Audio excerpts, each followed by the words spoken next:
The boy stood by a large magic circle. He sighed, saying that 3 months had passed. Ever since he saved that world, and today he would finally return. He stood in the magic circle and said goodbye to Japan. He shouted joyfully for the fantasy world to welcome him. The boy stood in the middle of a large field, arms outstretched. He thought about what he could do. He clenched his fist because he was here again. When he opened his hand, flames appeared on it. 4 years ago, they summoned him to Andalusia with the sole purpose of killing the Demon King. But after he did so, he was forcibly returned to Earth. However, 3 months later, he came back. And with the power he had gained as a hero, he raised his hands, creating a path of Earth.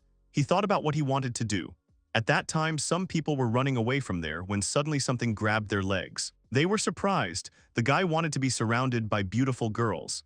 Andalusia is a typical fantasy with everything on offer. There are gnomes, demonesses, beast girls, elves, and other beautiful ladies.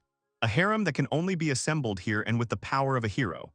For 3 whole years he fought just for this. It was also the only reason the boy came back to this place.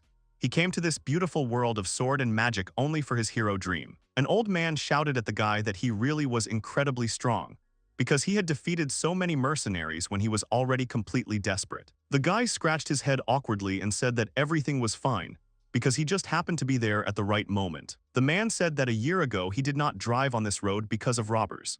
And in reality, everything turned out to be much more dangerous than he had previously thought, so the guy really saved him from this difficult situation. The boy smiled and agreed with the man's words. After that, he decided to ask if he would go further along the road and whether he would be able to get to Andalusia. Hearing this question, the man was a little surprised and looked at the guy, who was smiling a little awkwardly. The guy himself was a little awkward. The man said that this road only leads to the City of Towers. The boy sat quietly and smiled, thinking that it felt like asking in Japan where Tokyo was. He was very embarrassed that he could ask such a stupid question. After that, he rode in the carriage quite quietly, thinking that the Kingdom of Milles, like in fact the City of Towers, was an unknown place to him, which he heard about for the first time. Later, they came to the City of Towers. The boy was summoned in the capital, after which he was immediately sent to the continent of demons from where he could not get out. The royal family first used him and then returned to this land. He supposed that it was even good that he was away from them. The man then exclaimed loudly, addressing his savior Amagi. He explained that the place they had come to was the Adventurers Guild. He bowed deeply and left, thanking the boy again for saving him so kindly. Amagi, on the other hand, waved the man off with a smile, bidding him farewell. Afterwards, the boy entered the guild, where he was met at the reception desk by a nice girl. She put some papers on the table and told Amagi that they should register him now. She smiled and politely asked him to let her, Etna Murfin, take care of it. The boy started flirting. He smiled and told the girl that he could call her Haruto, calling him by his first name. Etna was taken aback and took a small step back, repeating his name. She smiled awkwardly and agreed to his proposal, after which she said that they should start registering the boy in the guild anyway. The guy was already enjoying the idea of himself lying on this cute girl's lap. She would sigh, saying that he was already finished, and so now they could do something interesting. Haruto thought that it would be very nice. He blushed while Etna asked him to fill in his details on the form. The girl asked if he could read and write. Haruto hesitated, saying that his skills were a bit poor. Etna took the pen and said that she understood and it was no problem, so she could do it for him. Afterwards, she asked him with interest if he really wanted to become an adventurer. Haruto immediately agreed to it. The girl wrote something down on a piece of paper and said that she thought he definitely needed to learn to read and write. Then she asked him where he was born. He smiled, thinking that it would be impossible for him anyway. Haruto said that he was born in Mild Village. Hearing this, she came to the final part, asking about what kind of requests he had. The boy thought about it, and Etna said that there were different types, and she needed to know which ones he preferred. Haruto thought deeply, because this needed to be thought through calmly. He didn't know whether he should try to study or find someone who could read and write. The guy quickly said that his preferred job would be one that involved hunting demons, and also protecting various merchants. Hearing this, Etna smiled sweetly and said that, indeed, in this matter the guy had already managed to demonstrate his capabilities simply superbly. Haruto melted, thinking how cute it was. Afterwards, the girl told him that he finally had to leave his fingerprint on the documents she had managed to write. The guy looked at the papers in silence, feeling a little nervous. He couldn't even figure out whether he should sign next to his own name, and Etna seemed to have pretty bad handwriting. After he left his imprint, the girl smiled and said that the registration was over and Haruto's guild card would be prepared now, so he should wait a minute. The boy looked out the window and noticed that the sun would soon set, and he should have already left to look for a place to stay for the night. But Etna had a request for him. He suddenly blushed deeply, thinking that while he was listening to the details of the request to find a roof over his head, he had not even noticed how there was no time left at all. He imagined Etna in a rather indecent state, and wondered if she would feel guilty and would allow him to spend the night at her place as an apology. Suddenly, Haruto had to come back to reality. He smiled and thought that it wouldn't come true anyway. He scratched his head awkwardly and asked what kind of question it was. Etna said that the hero would soon arrive here from the capital, so they needed to get rid of the demons at the southern gate. Hearing this, Haruto froze. The guy didn't understand at all how this could be and whether the hero was really here. At the same time, Etna said with a smile that it was written on the paper that goblins had bred there. The guy stopped Etna's speech with a loud shout and asked about the hero and whether he really existed.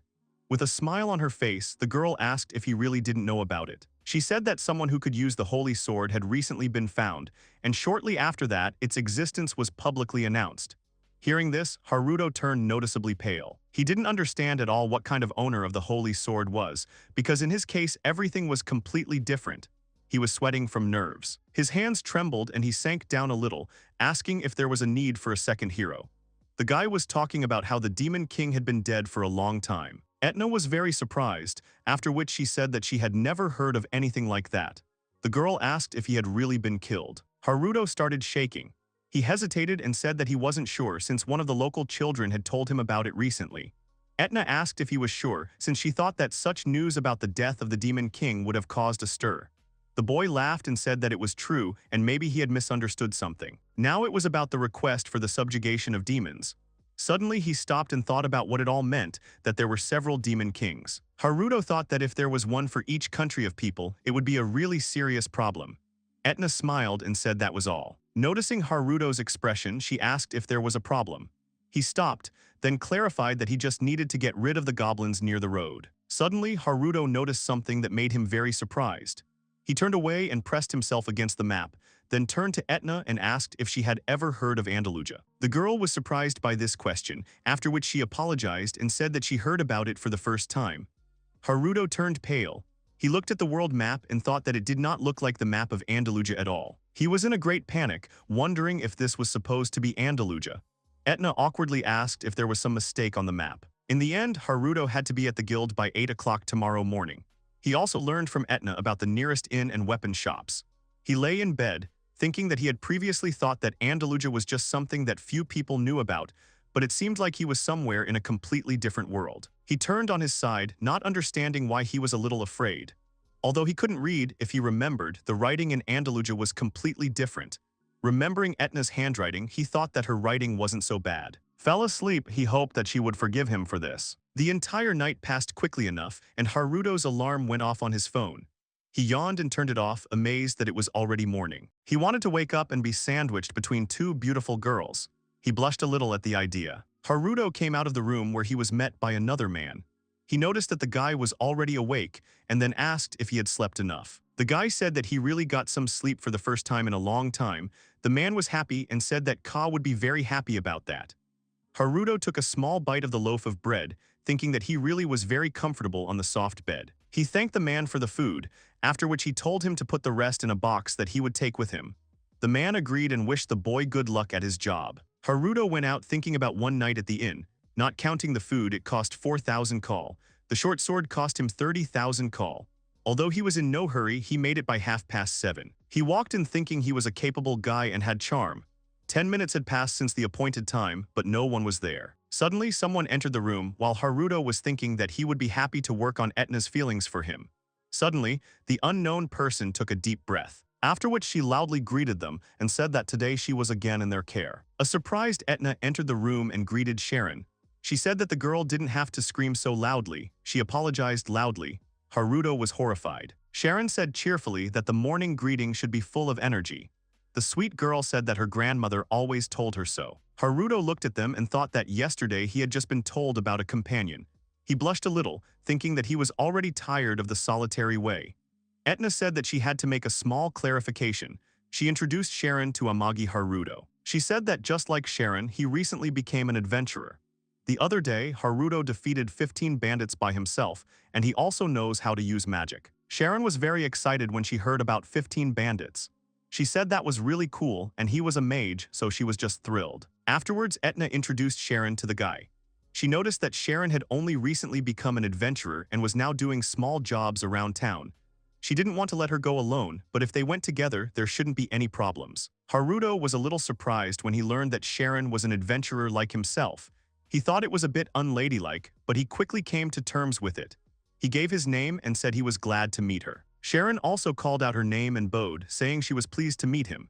He smiled and thought she was glowing like a child. Together, the boys took a compass and a map.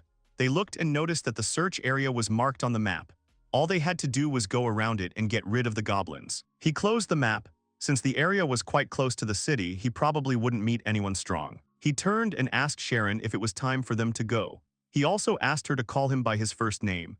He pointed out that they were the same age, so there was no point in formalities. Since she had no combat experience, she should follow his instructions. The girl said briskly that she understood his instructions. Haruto smiled, and together they set out on their route. They encountered many small goblins with various weapons who jumped out of the bushes. Sharon was a little tense. She used a short blade when she attacked. The girl closed her eyes and struck like that. After the attack, she fell to the ground and panted heavily, happy that they were finally done.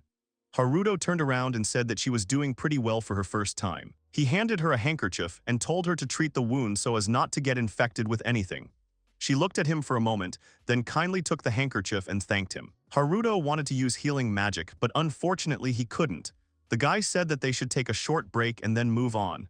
Sharon agreed and thanked him. The girl said that Haruto was still cool, because he went into the forest infested with goblins without hesitation and even gave her so many useful instructions. He smiled and said that there was absolutely nothing surprising about it, and if she got used to it, she could even cope with them alone. He said that Sharon had talent. Hearing this, the girl froze and blushed a little. She awkwardly hesitated and asked if it was true. Haruto thought that it was only a little true. He told her that Etna had said earlier that they would definitely handle this goblin-killing request. Suddenly she asked what he was saying. She froze and looked at him, a little taken aback. Sharon admitted that he spoke like a real hero. The girl wanted to become the hero's assistant, help people during their journeys, and eventually even kill the Demon King. Haruto looked at her silently and listened. She told him that her grandmother told her that she could always help others. Haruto thought about a real hero. He didn't think a hero would need a helper at all. He didn't understand how helping a hero was such a big deal. He smiled and told Sharon that he understood what she was talking about. He wondered if there were people with similar thoughts during his journey. Sharon stood up and exclaimed that she was ready and they were on their way. Suddenly they felt an extremely strong jolt. She turned back in amazement, wanting to know what had caused this. Behind them they saw a huge orc. Haruto didn't understand why the monster was there. He hadn't felt its presence until now, as if it had appeared from the ground. The monster growled loudly and Haruto thought that was bad. He grabbed Sharon by her clothes and then threw them behind his back, protecting her. The monster hit Haruto with all its might. The boy slid across the ground and fell painfully. He thought his arms were on fire, but they didn't seem broken. He looked at Sharon and thought that if she had taken the blow, she would already be dead. He asked her loudly if everything was okay. She was speechless. The girl asked with tears of fear in her eyes what it was because it suddenly appeared behind them. The monster began to slowly approach her. Her whole body was paralyzed and she could not move from the spot. He quickly shouted at the girl to at least do something and get up, when suddenly he noticed something surprising. Sharon's feet were wet and she pressed herself against Haruto, while the shocked boy tried to figure out if she was serious. The monster rushed straight towards them and Sharon warned the boy about it. He turned and managed to quickly respond to this blow. The monster tumbled backwards.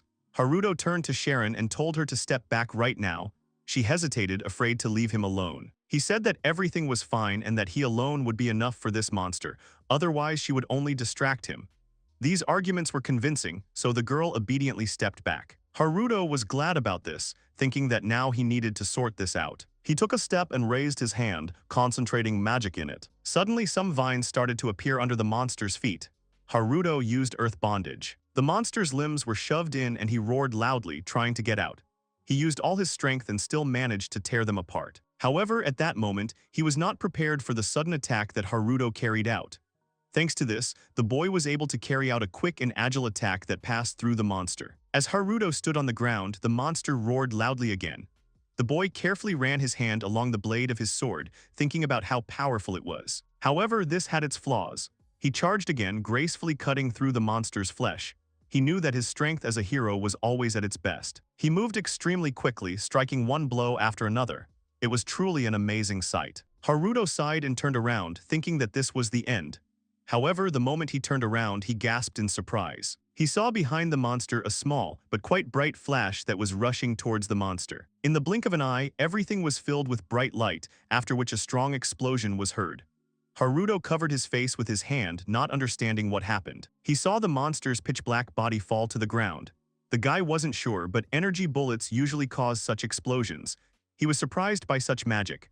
Suddenly, someone appeared from the bushes, worriedly asking the guy if he was okay. He was a tall, handsome guy who said he felt a surge of magical power and came there right away. When Haruto saw the guy, he immediately noticed his beauty, which he was not happy with. He thought that he did all the work and this handsome guy just finished off the monster. Haruto pretended that he was saved and then asked the stranger who he was. The guy said that was a bit rude. Then he said his name was Leon Van Lovel. Amagi Haruto introduced himself with a smile and then Sharon slowly approached. Haruto said that everything was fine now. Leon asked her if she was okay. The girl introduced herself shyly. Haruto looked at her again and saw her wet feet again. He blushed and turned away. Suddenly someone else emerged from the bushes. This person asked Leon if he was okay. The guy told Unicram that everything was fine and that it was no longer dangerous. The handsome guy in armor asked Leon where he was running to, since he had previously told the guy not to act so recklessly. Haruto was surprised to see another handsome guy. Unicram looked at the monster and asked if that was the reason. Leon confirmed it and said that he felt a large flow of magical power. He asked Unicram if he hadn't noticed. The man said that he hadn't noticed since they were 3 kilometers away and then said that it was as expected of Leon. The guy introduced his friend to Haruto and Sharon, and then said that just in case, he wanted to accompany them to the city. Leon approached Sharon and said that they had friends waiting for them on the road through the forest, and he wanted to know if they would go with them. Haruto closed the girl and asked if Leon was being too persistent since they still had things to do.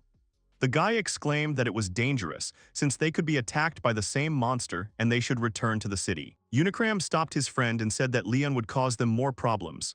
The guy fell silent, then agreed and apologized. Leon said that they could talk another time. Haruto said that they were adventurers from tours and they still had to report to the guild. After that, the 2 new acquaintances left. Haruto blushed and asked Sharon if she had a change of clothes. The girl blushed. She hesitated and said that she had no other clothes. He said that he understood. Then he took a small handkerchief and wet it with magic. He handed it to Sharon and told her to wipe herself with it. She was amazed that he could use magic like that. She asked if he could use magic without chanting if he practiced. She was amazed. Haruto agreed and looked away, then asked her to wipe herself again. She agreed and asked the guy not to look. He walked away. Sharon lifted her skirt and began to wipe herself. Haruto tried not to look because he was polite. However, he heard everything. He could do nothing about it. She apologized for keeping him waiting and thanked the guy for his help. He agreed and said that it would be a shame to return to the city like that because they would be misunderstood. She blushed and said it was all goblins. The guy said that wasn't what he meant. She started scolding him. He made a stupid mistake when he decided to talk about mistakes again, but the girl's words sounded like a compliment. Sharon thought again and asked what this goblin could be. Haruto didn't know because he saw it for the first time. It takes many years for a monster to grow to such a size, but he had never heard of something like this happening in the blink of an eye. As the boy knew, necromancers could infuse magical power into bones and make them into their puppet, and then the creature would be reborn as an undead. He took a closer look at the monster's body and was genuinely shocked when he saw that it had no ears. He turned pale and looked at the bodies of the defeated goblins. They all had ears. Haruto wondered what that meant. Sharon asked if something had happened since they needed to get back quickly. The guy said everything was fine and he was going. In the city, Sharon asked if they were going to tell the guild about it. The guy confirmed it. The girl started to get nervous. Haruto asked her to relax because he wouldn't tell anything unnecessary and she shouldn't worry. She smiled and thanked him. She said he was very kind. Later, Etna read their report. Haruto said that the problem was that they didn't know the reason for its appearance. Etna understood and said that the people from the guild would surely be able to find out where the goblin came from. She said that their request could be considered complete then. She praised him. Haruto was surprised and said that they had only just begun to explore the area. She smiled and said that the hero had just arrived, so their request was over. She asked him to be sure that the reward would be paid in full. Haruto began to feel nervous at the thought of the hero's appearance. After all, this really was another world. He didn't know what to do with his dream now. Today Sharon asked the guy to help him teach her how to fight. She tried her best and threw punches. However, Haruto was stronger. He touched her thigh and said that she had opened up. Sharon blushed. And instead of monetary payment, he had the opportunity to touch her. Touching her again, he thought that this was his best payment. He hugged her leg. After which she fell down and exclaimed that she had never hit. Haruto was pleased. She said he was bad. Haruto said that there was nothing he could do about it and that was his nature. She said that someday the time would come when she would gladly punch him in the face. Haruto turned around and asked her if she knew what day it was, since today was the hero's return. She jumped up and agreed. The city was preparing for the celebration. Haruto asked if she had any plans after training. Sharon said she would go back to the guild and look at the requests. She asked if he would go with her. Haruto hesitated and said he needed to go back to the hotel. She waved and said they would meet later. He thought about it. After which he decided that it didn't matter and he would go to the guild and chat with Etna. He went into the alley and was a little surprised. There was a girl lying on the floor who was saying in her sleep that she wouldn't eat anymore. He was shocked and did not understand whether it was a fainting spell from overeating. The girl continued to say that she could not stand it any longer. Haruto didn't know how old she was. She was quite uninhibited and Haruto blushed. But it wouldn't do her any good to lie in an alley with her underwear on display. He just couldn't pass by. He tried to wake her up and asked if everything was okay, then told her that even if she had eaten too much, it was better to sleep at home. She slowly opened her eyes and sat up, looking at the guy. She asked whose it was. Haruto was taken aback by this attitude. Her manner of speaking surprised him, and he wondered if she was really a little girl and not an old woman. Suddenly, the girl opened her eyes wide and looked at him intently. Haruto said that he was just passing by. The girl asked if she had seen him before. She couldn't remember and said that it was worth forgetting. He didn't understand what was going on. She seemed strange to him. She apologized for the trouble and asked him to tell her something. The girl asked if the hero was really coming to town today. Haruto was surprised but confirmed the information because that's why the town is so noisy. She chuckled, saying that she wanted to see him. She thanked him and rushed away, saying goodbye to him. He thought that she was strange but nice. Later on the street, Haruto called out to Sharon. He asked what was wrong. The girl in the cute dress said that Etna had helped her choose her clothes. He said the dress looked very nice. She smiled and said she wasn't sure because she had never worn a dress. She thanked him. Haruto looked at her and thought that it was really cute. He wondered if he could hold her hand. He was about to do it when suddenly she moved and pointed in the direction, then went there. He stopped her when suddenly she froze. Looking in one direction, a cart was passing on the road in which 4 people were standing. They were waving to everyone and smiling. Sharon was amazed and said that Leon was a hero. Haruto was upset because now he was late. Suddenly the boy was surprised because when he was a hero, there were 2 guys in his group, an old man and a beastman. He thought about what kind of injustice this was. Suddenly, some man tried to go further and pushed the guys hard. Sharon pressed herself against the guy and gasped. Haruto blushed and thought that this was the perfect moment. He almost took her hand when suddenly a loud laugh was heard. Someone stepped forward and asked who was the hero. It was the same girl Haruto had met in the alley. The girl stood brazenly in front of the carriage. She said that her name was Laurier von Steinhardt and that she was a demon. Hearing this, Haruto was surprised that this old woman was a demon and she could also fly. Sharon asked the guy if it was true. Laurier asked what kind of reaction this was. And where are their cries of horror because it looks more like bewilderment. She agreed, after which she laughed. Leon introduced himself as a hero and asked what business the demon had with him. Hearing this, she was a little surprised, then frowned. After all, you can't understand it so easily at first glance. She raised her hand and exclaimed to the hero that she was challenging him to a duel. Leon got out of the carriage, somewhat surprised by this unexpected proposal. He said that the city would not go to battle. The place outside was not right, but there was a suitable site to the east. He asked her opinion. Laurier agreed to it. Sharon asked if Haruto would go, and then said that she would go with him too. The guy agreed and said that she was wearing a dress and did not have a weapon. She was a little taken aback but understood him. After a while, Leon met Laurier on the platform. Haruto was watching all this. The girl smiled, offering to begin. She asked if they had decided and if they would all attack together. Leon raised his sword and said that it was a challenge to a fair duel. Leon said he would fight alone. Unicrame turned to his friend and said that he could always call for help. Leon said that he knew. Laurier praised him and said that he had better remember to call for help in time when the situation became really dangerous. Leon exclaimed the name of the demon girl and said that he, the hero of the Holy Sword, Leon van Level, was ready to fight. Laurier smirked. They rushed at each other with attacks, shouting along the way that this was a battle for victory or death. The girl folded her hand into a fist and addressed the entity that filled the world. She ordered it to protect her, after which a strong shield appeared around her. The hero's sword met him and bounced back. The boy was shocked by what he saw. Haruto and Sharon were also surprised by the barrier that Laurier was able to create. Leon fell to the ground. After which he jumped up again and tried to hit Laurier, but she still gracefully created a shield, thanks to which she was not harmed. Haruto found himself thinking that she was a great fighter. He wondered what the difference was between monsters and demons. Demons use monsters for their own purposes. Demons are loners while monsters prefer packs. Demons are closer to humans in appearance while monsters are closer to animals. The only difference between demons and monsters was interesting. Suddenly, Leon decided to use mages. He turned to the magic of the holy sword, commanding it to fill him with power. Noticing this, Laurier smirked. Leon commanded the magic to fill the sword with power and fight his enemy. Using the light of the heavens, he rushed at Laurier. Haruto wondered if this was the sword's main power. As Leon's power flew towards Laurier, she smiled widely. The girl easily dodged and got rid of the hero's attack. Leon was confused, not understanding how this was possible. Haruto thought that demons were superior to monsters in strength. Laurier asked mockingly what was wrong. She wondered if he would surprise her with anything else. Sharon asked what was going on. Haruto said that the outcome of the fight was predetermined. Sharon asked if he was okay. Laurier said Leon was a hero, and a hero uses his true power for the good of others. He was surprised. Laurier smirked and said that she should have started by defeating his companions. Leon cursed at this, and Laurier was already gone. Suddenly, Leon turned pale.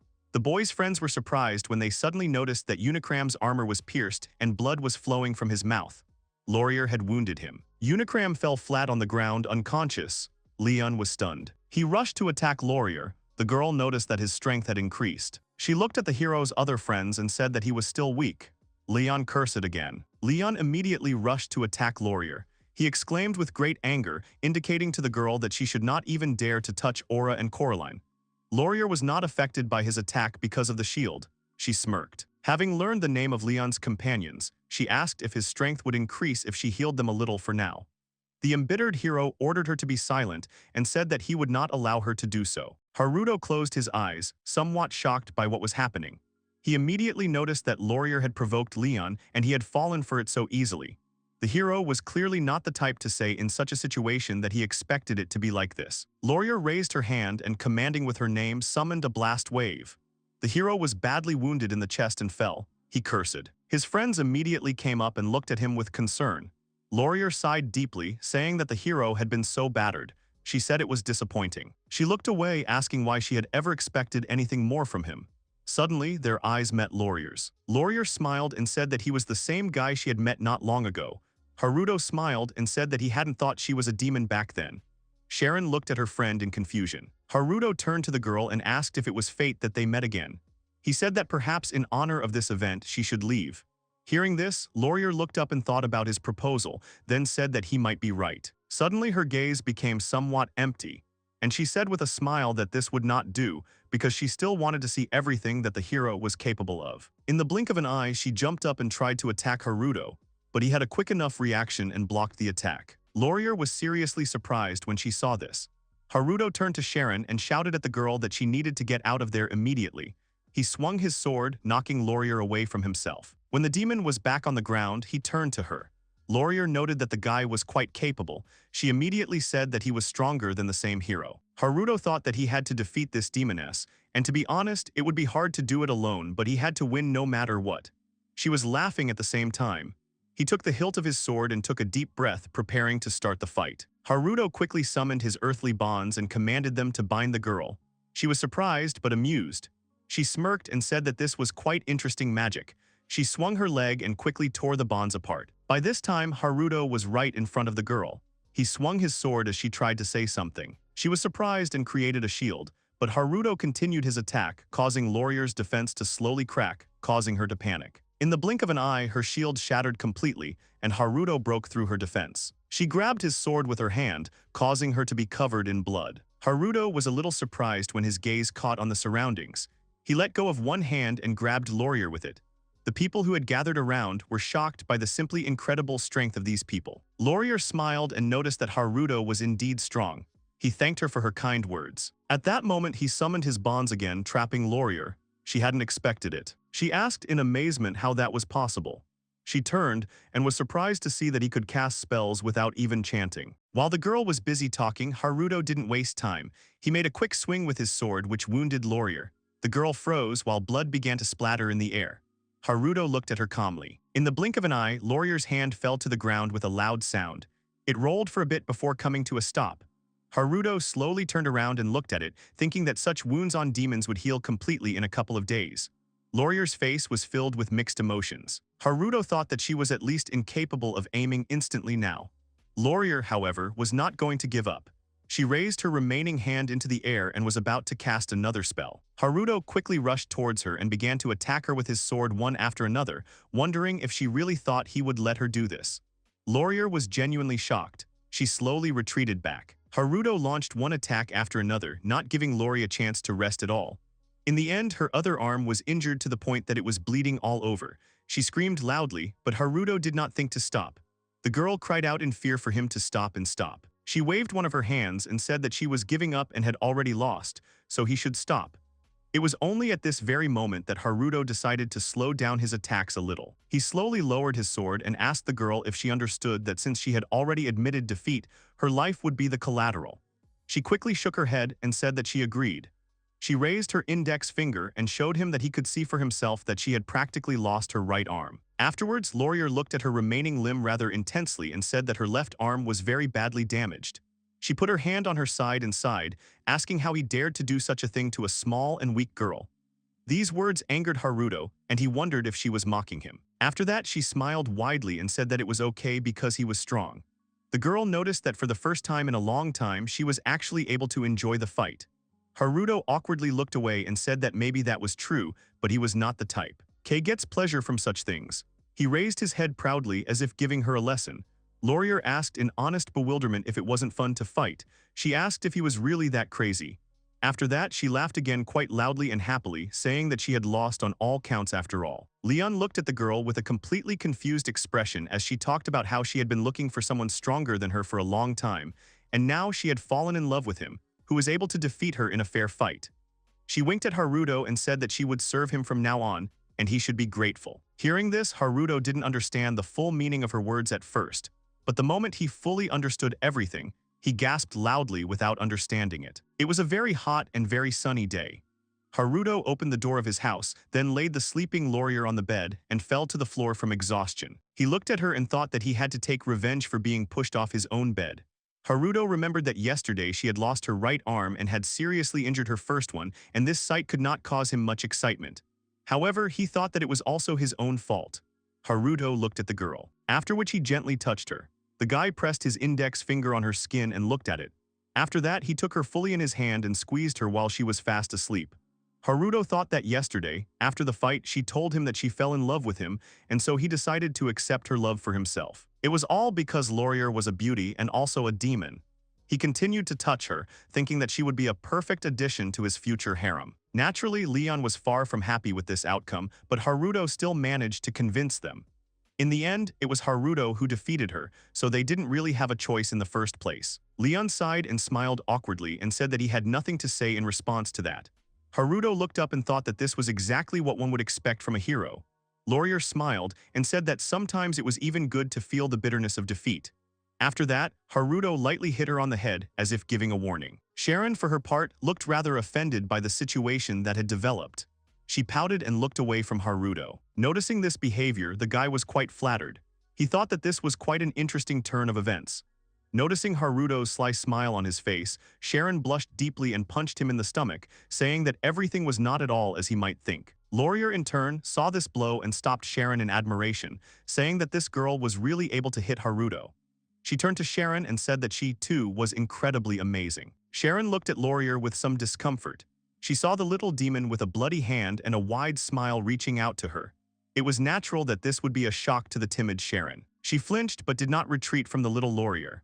Haruto could guess that the demon was quite young. It seemed that her age was not much different from how old she looked. He took a deep breath and thought that, in truth, he had initially thought that Laurier was already several centuries old at least. Little Laurier doesn't remember her parents at all. All she remembers is how she ended up in the middle of the forest south of the city. She just lived her life, fighting and defeating all the demons and monsters she encountered. After this, the girl heard that a hero existed and immediately headed to Tours. Haruto thought about the incident in the forest that happened to him and Sharon. He thought that there seemed to be a monster that Laurier had given demonic powers to test himself, but even then, she had defeated it with one blow. Having lost interest in him, Laurier simply teleported the monster to a random location. Haruto wondered if this was their old goblin friend. He turned away, realizing that it was her fault. He looked quite angry when he realized it, and her behavior had been quite strange the first time they met. He remembered Laurier's words about her seeming to have seen him somewhere before. He removed his hands, thinking that it was good that everything had ended well. He walked away and found himself thinking that it would be good to solve the riddle. Haruto smiled. If he could knock some common sense into Laurier, then she would be able to live among people like him. Suddenly, he heard the girl shift a little. He looked at her and saw that she had spread her legs wide in her sleep. He was amazed. Haruto blushed and looked away awkwardly, thinking that he might as well try just a little bit. He was worried about whether it would be okay. His hands began to shake violently, and suddenly Laurier looked at him and asked what he was doing. She squeezed her hands tightly, immobilizing the boy. Haruto was at a loss and tried to find his words. Laurier remembered that earlier he had said that he was not aroused by a young girl like her. She said that he himself had started to have fun with her while she was peacefully sleeping. She smiled and asked how he could. Haruto apologized with a trembling voice. She touched his face and said that everything was fine. Laurier hugged him tightly and said that yesterday she had decided that she would be his property, and he could play with her as he wished. Haruto blushed, not understanding if she was serious. He had always wanted a harem, but now that he was so close to the desired result, he was worried. He wondered if he really wouldn't dare try her suggestion. Very nervous, he approached Laurier's face, intending to kiss the girl. Just before this happened, the door of his room opened loudly. A red Sharon stood in the doorway, asking the guy what they had been doing since early in the morning. The girl exclaimed that it was time for them to go to training and he needed to walk faster. Laurier asked what was wrong with Sharon since she had been so energetic since the morning. Haruto sighed and smiled, thinking that it was really cute. Sharon stood obediently before Laurier, who in turn extended her hand to cast some kind of spell. Sharon rose slightly into the air, feeling her body float. Laurier was completely focused on her spell. Sharon's body began to shake. She opened her mouth and asked what it was because it was simply unbelievable. She gasped loudly and asked again what it was, saying that it was simply amazing. She noted that she felt some kind of force entering her. Haruto stood silently nearby and watched this unusual process. The boy smiled awkwardly and thought that today they were practicing strengthening the body with magic. Laurier suggested that he pass on the strengthening magic to Sharon if everything went well, then it seemed that his face would be in danger. Sharon's words sounded ambiguous, and because of the morning's entertainment, everything seemed like that to Haruto. Laurier smiled and said they were done, then asked Sharon to move so they could know if everything had gone well. Immediately after this, Sharon did as Laurier asked and began to move her arms and body quickly. She was doing it much better than before. Haruto looked at this and thought that it was really incredible. It was obvious to him that her attack and defense had increased many times. Sharon looked at Laurier happily and said with a wide smile that she had done it and she had done it. She felt that with such power she would succeed. Sharon hugged the demon tightly and thanked her for it. Laurier laughed, then agreed and said that it would be proof of the connection between them. Haruto thought that they had become friends very quickly, and it was good that they had become friends. He had a feeling that the topic was worth returning half of the fee Sharon had paid. The magic of magical power enhancement that Sharon learned. If mastered, it would give the effect of 10 years of rigorous training. He learned it from the special training in his last adventure. He was a former hero after all. Suddenly, Sharon addressed Haruto as a teacher and with a sly smile asked him for a duel. She said that, as before, she was counting on him in this matter. She looked very prepared for this fight. Haruto wondered if she was serious. He didn't fully understand why he felt afraid. He smiled, thinking that it couldn't be helped. He was a man after all, and if she wanted it, then it would be as she wanted. He told her to attack. Within 10 minutes, Sharon was completely defeated, and Haruto was standing behind her, holding the girl. Laurier exclaimed that this was not enough. After that, Sharon fell to the floor and exclaimed that she had lost again. Laurier noted that she sympathized with her, but the girl had fought well. She looked at Haruto with a smile and said that if she learned to handle magic better, she could defeat him. The guy thought that was really scary. Laurier reached out to Haruto and asked the boy to fight her now. He sternly refused because her arm had not yet recovered and they should fight another time. Laurier was displeased when suddenly Haruto said goodbye. He thought about how Laurier could use body enhancement magic silently, but she had a hard time adjusting to other magic. Being a resident of this world, It was hard to let go of the prejudice that magic didn't require long speeches. Haruto turned to the girl and asked with interest how she was able to transmit magical power, because he saw something like this for the first time. Laurier thought about it. After that, Laurier smiled broadly and said that she didn't know either. Haruto thought that asking her any questions would probably be a waste of time. He looked at them and thought that he was trying to master a new spell and he was on the verge of success, but there were problems. Laurier asked what they were supposed to do there. Sharon did not understand why they came to the sea. She asked if they would train. Haruto grinned and said that she was wrong, because in the summer there could only be one training session at the sea. He unbuttoned his shirt, and he quickly took it off. He exclaimed that the only thing to do at the sea in the summer was swim. Sharon blushed and asked what he was doing. Laurier didn't understand what she was talking about. Since she was going to swim, it was natural that she would undress. Sharon said that she didn't think they would swim, so she didn't bring a bathing suit. Haruto sighed and asked if they had agreed that they were responsible for being ready for the trip. He told her to look for herself.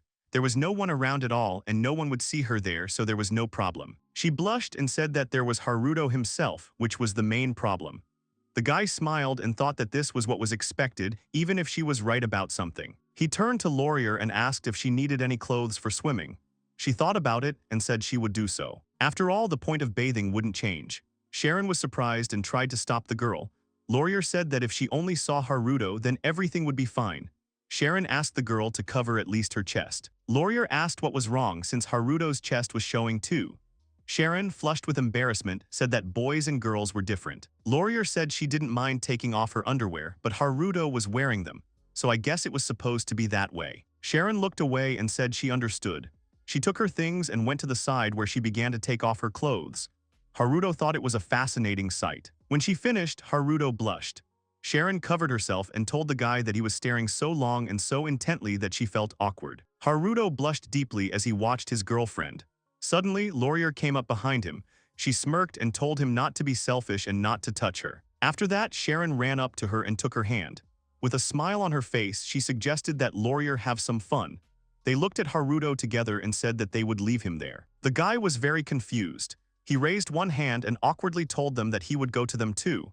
Sharon gave him an angry look and said that a man like him should swim alone. Laurier was very amused and laughed loudly. She asked Sharon not to say such cruel things. She said that Haruto should also have fun with them.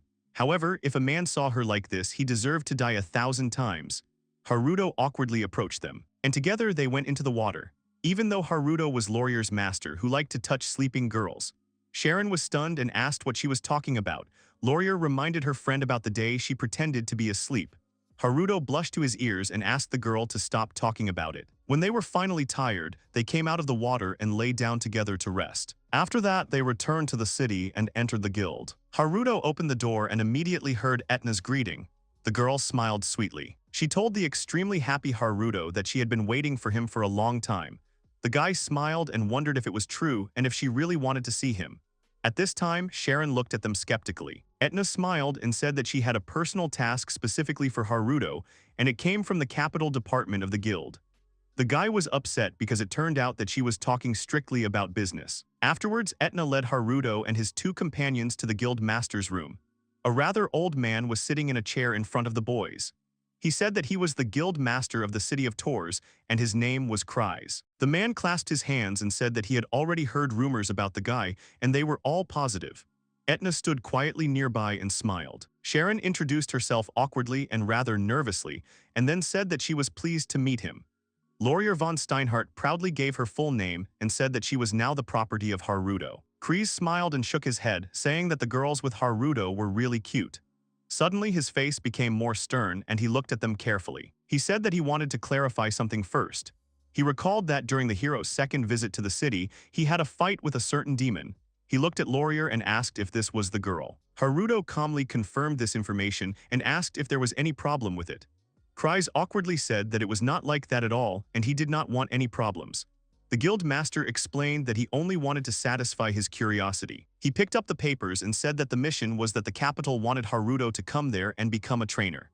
Hearing this, Haruto was surprised and wondered what kind of trainer and who he would train there. The guild master reminded that on the very day the demon attacked the hero, he in turn could do nothing about it. In contrast to this, Haruto stands up, who dealt with a fairly strong demon perfectly. Laurier proudly agreed and said that her hero was a huge disappointment. Haruto hit the impudent girl on the head and told her not to speak like that. Laurier was unhappy with this remark, but did not argue. The guild master cleared his throat and said that basically, the hero Leon, who currently resides in the capital, personally wants Haruto to come and become his trainer. The guild master smiled as he told the details of the request. Sharon looked at Haruto with admiration and said that he was simply amazing because he would soon become the teacher of the hero himself. Laurier was also pleased. She said that they also appreciated his strength and she should like living in the capital. Haruto also thought about this proposal. He knew that he would have to visit her soon anyway. The appointment of a hero as a trainer was interesting, but Haruto had serious doubts about how everything would go. After his victory over the demon lord in Andalusia, they wanted to make a political toy out of him. He was not interested in politics at all, but no one asked his opinion. Haruto was wanted by various political forces, and they even tried to simply kill him. In the end, it all ended with him being forcibly exiled to the earth, which turned out to be a very unpleasant event for him. Being honest with himself, he now wanted to stay as far away from the people in power as possible. He was not a famous hero now. This time he was just a capable adventurer who was invited to be a hero's trainer, as Old Man Cries said, and the reward for this was generous. His eyes sparkled at the thought that he would be visiting the castle grounds in the capital often, which meant that there would be many maids there. And since they work in the palace, they must be the best of the best. When he was a hero, he was too young to understand their charm, and he did not ask them to call him Lord. He was inspired by the thought that this time he would not make such a mistake. Noticing his ardor, Sharon asked if it would be okay if she went to the capital with him too. Haruto was at a loss. He smiled and said that if she didn't go, he would immediately abandon the mission. That's why he asked Sharon to go with him. The girl was confused but quickly agreed. Laurier also said that it was natural that Sharon was going with them. As one of Haruto's women, she couldn't help but go. Sharon blushed and stopped Laurier. She asked what she was saying on the street. Laurier apologized and said she was just looking forward to tonight because tonight Haruto would finally take her. Sharon was horrified. Haruto was angry at her for what she said. His goal was the harem and he couldn't back down now. He said he didn't see anything wrong with that kind of thing. He blushed and said that Sharon and Laurier belonged to him. Haruto looked at her with a smile and said that it was natural that he wanted to do this with them. Sharon blushed even more. Sharon blushed deeply at his words and was speechless. Laurier quietly agreed and shook her head. Haruto noticed the girl's unusual reaction and turned to her, asking if she was okay. Sharon was surprised when the guy asked her about her condition. The girl, red from embarrassment, looked away and waved her hands, saying that everything was fine and she was fine.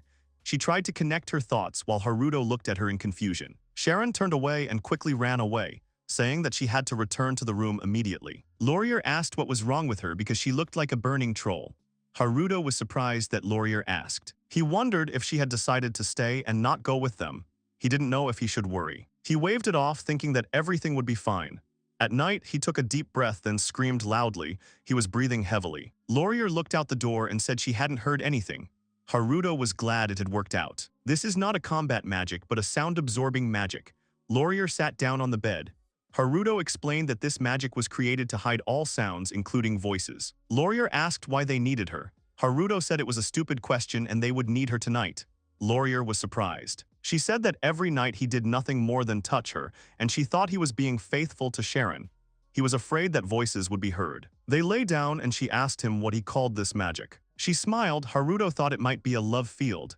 He became nervous and tried to kiss Laurier, thinking that it would just be a space of silence. Suddenly someone knocked on the door. Sharon stood there. Haruto asked what happened. He thought she wanted to take Laurier away so he wouldn't touch her.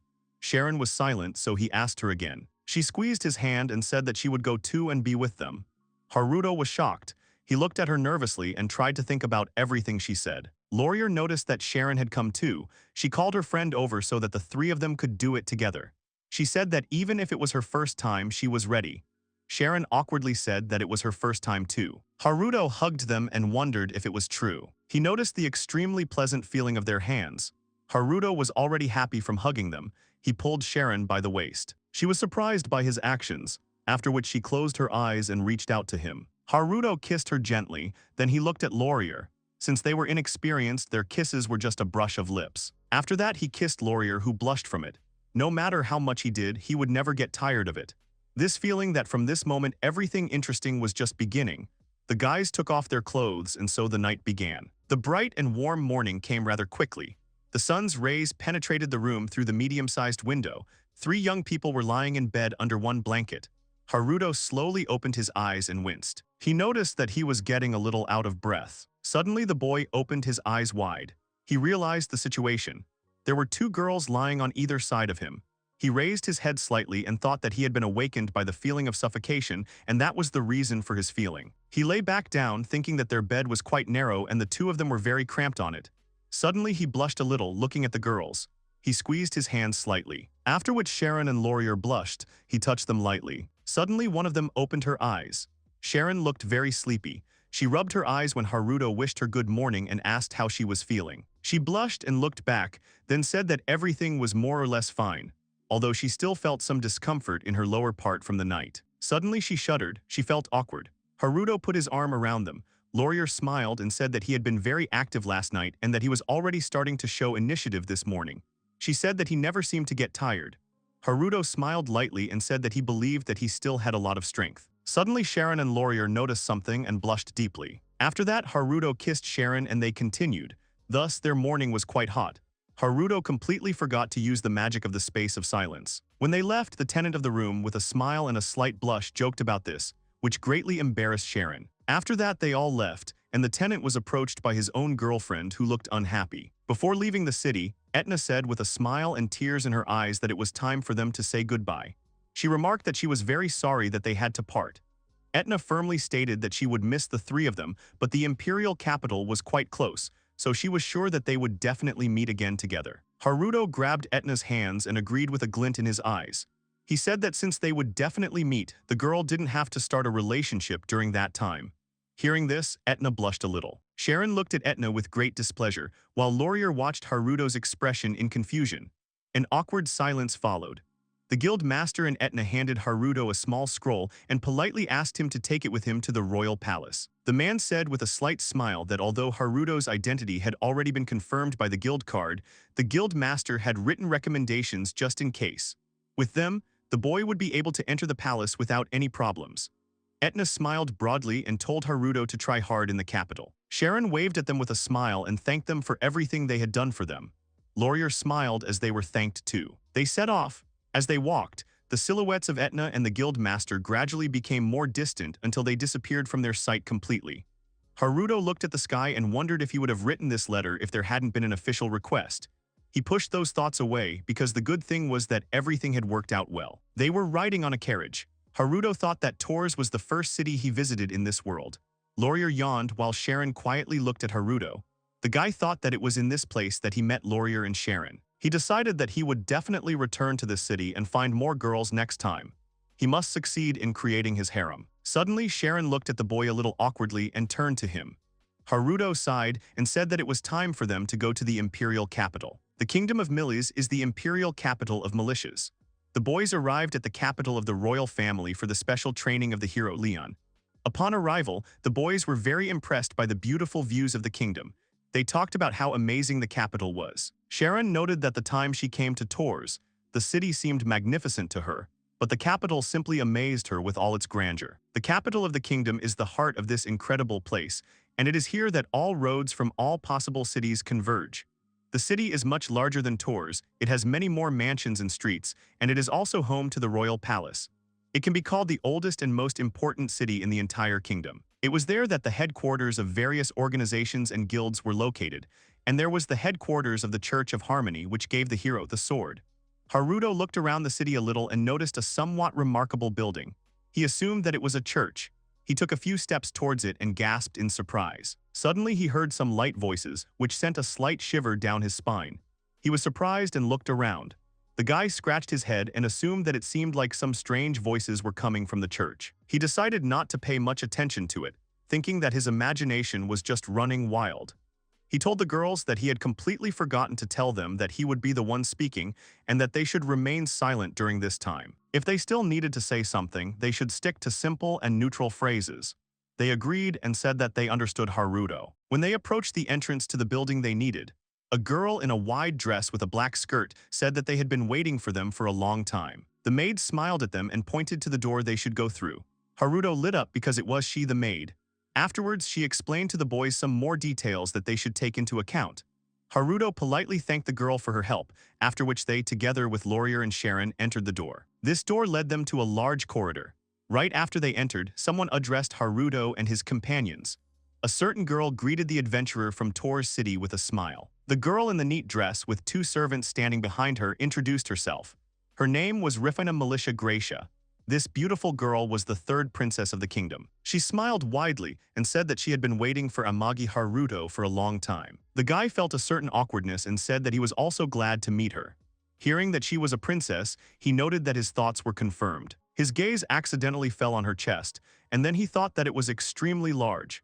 He remarked that it would be simply wonderful if he could have a nice evening with the princess and the maids. This would be an absolutely amazing piece of paradise for Haruto. His gaze relaxed a little as he thought about it, although he also noted that frankly such dreams were simply indecent. Suddenly, the door behind the boy opened and Leon appeared. He greeted the princess politely. The boy was also accompanied by a girl who was dressed in knight's armor. She apologized for the intrusion and said that she was a knight named Aura Rose. The princess told them that they were waiting for them. After that, she politely asked them to sit next to her. Haruto looked around and thought that this girl's name was Aura, which was a bit unusual. They sat down at the table together. Haruto was told what the job of training the hero and co would consist of. The term was 3 months. This term was due to the planned operation to destroy some demon. Rifina smiled and said that it was just incredible luck that Amagi Haruto was in Tours at the right moment. The guy smiled and said that he would do his best, as far as it was possible in his power. Leon said that today was their third meeting, and he understood that he had done something unforgivable during the first meeting. There was no need for his intervention then.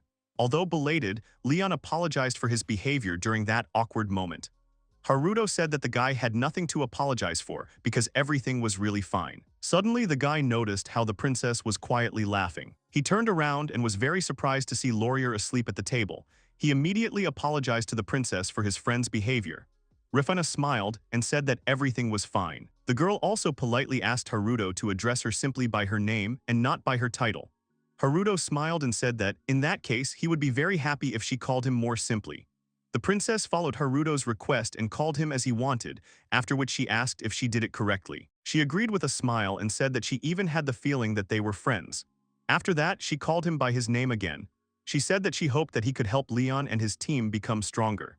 In order to make his life easier in the castle, she assigned him a personal servant girl. Haruto was surprised but did not ask. The princess immediately called Mina into the room. The door opened slightly and a nice girl entered the room. Rifina said that despite the fact that she was new to the palace, this girl was very capable. In addition, her age was close to Haruto, so it would be much easier for them to get along. This was the girl who had met Haruto and his companions in the palace a while ago. She said that her name was Mina hereafter and that she was happy to help him. She had a tail and cat ears. She said that she was already at his disposal. Haruto blushed and thought that this was the girl who had met them a while ago. It was only at that moment that he noticed her tail. He quickly realized that she was a member of the beast race. Mina smiled and said that she would take them to his room and he should follow her. She explained to him that this used to be one of the emperor's residences. The house looked just wonderful.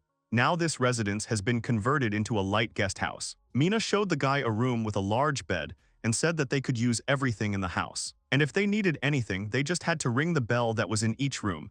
She said that in that case she would come immediately. Haruto blushed, thinking that he was already looking forward to this night. Sharon saw this and blushed, understanding what he was thinking. Later, at Sharon's request, they decided to start assigning rooms. Laurier didn't quite understand the reasons for this and asked if she and Haruto would sleep together. The guy stroked the uncomprehending Laurier on the head. Walking through the house, Haruto noticed an interesting door. He opened it and saw a long staircase that led somewhere down. He walked along it and thought that it seemed like there was a basement there. Suddenly, he saw another door and tried to open it, but it was locked. He used search magic. It is a magic that when released, the surrounding environment is examined. When he opened the door, he was extremely surprised by what he saw. It was a torture chamber. Later, he changed his mind and called it something more interesting. He blushed and laughed, realizing why it was locked.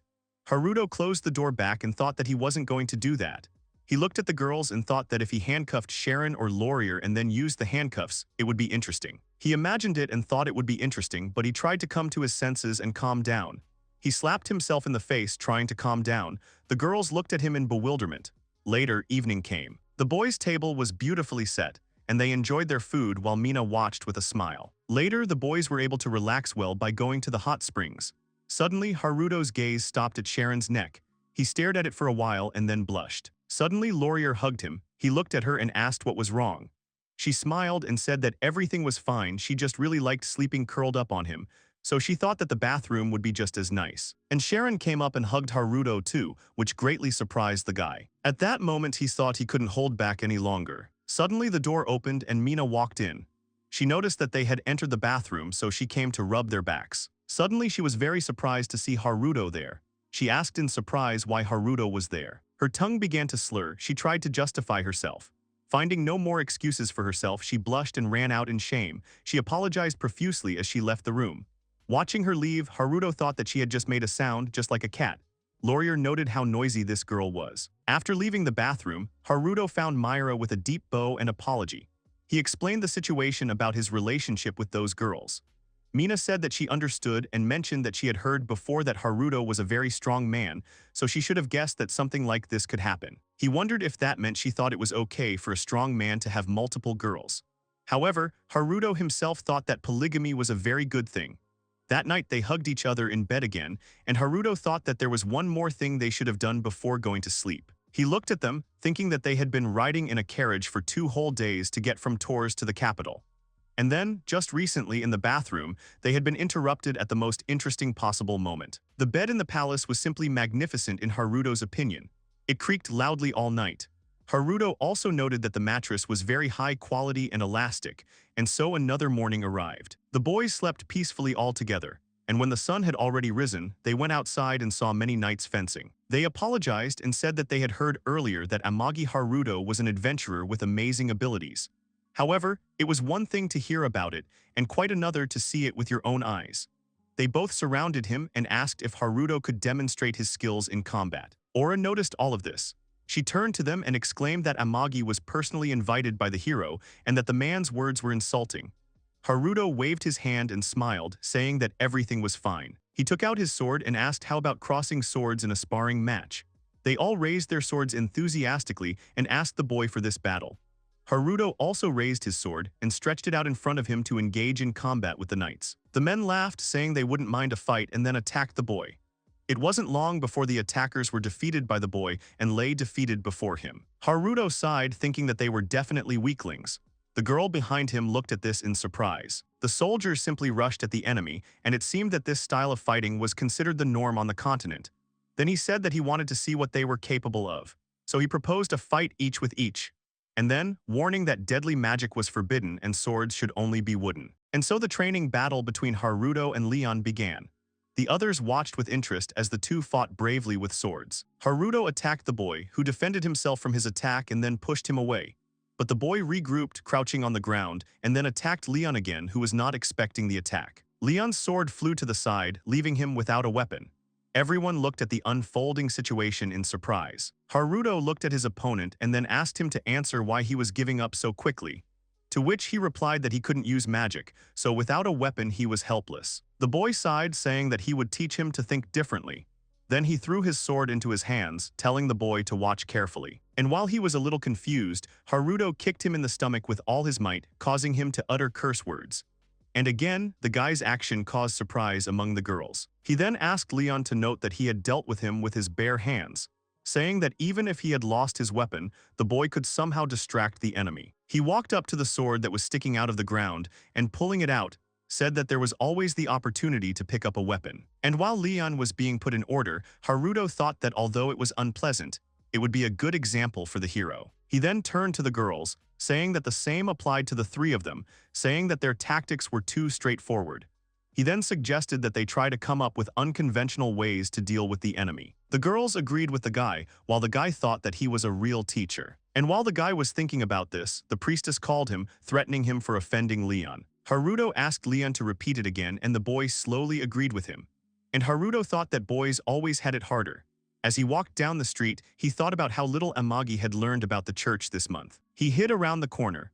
The headquarters of the Church of Harmony was in the capital. It was the largest religious structure, playing a significant role in the life of the country.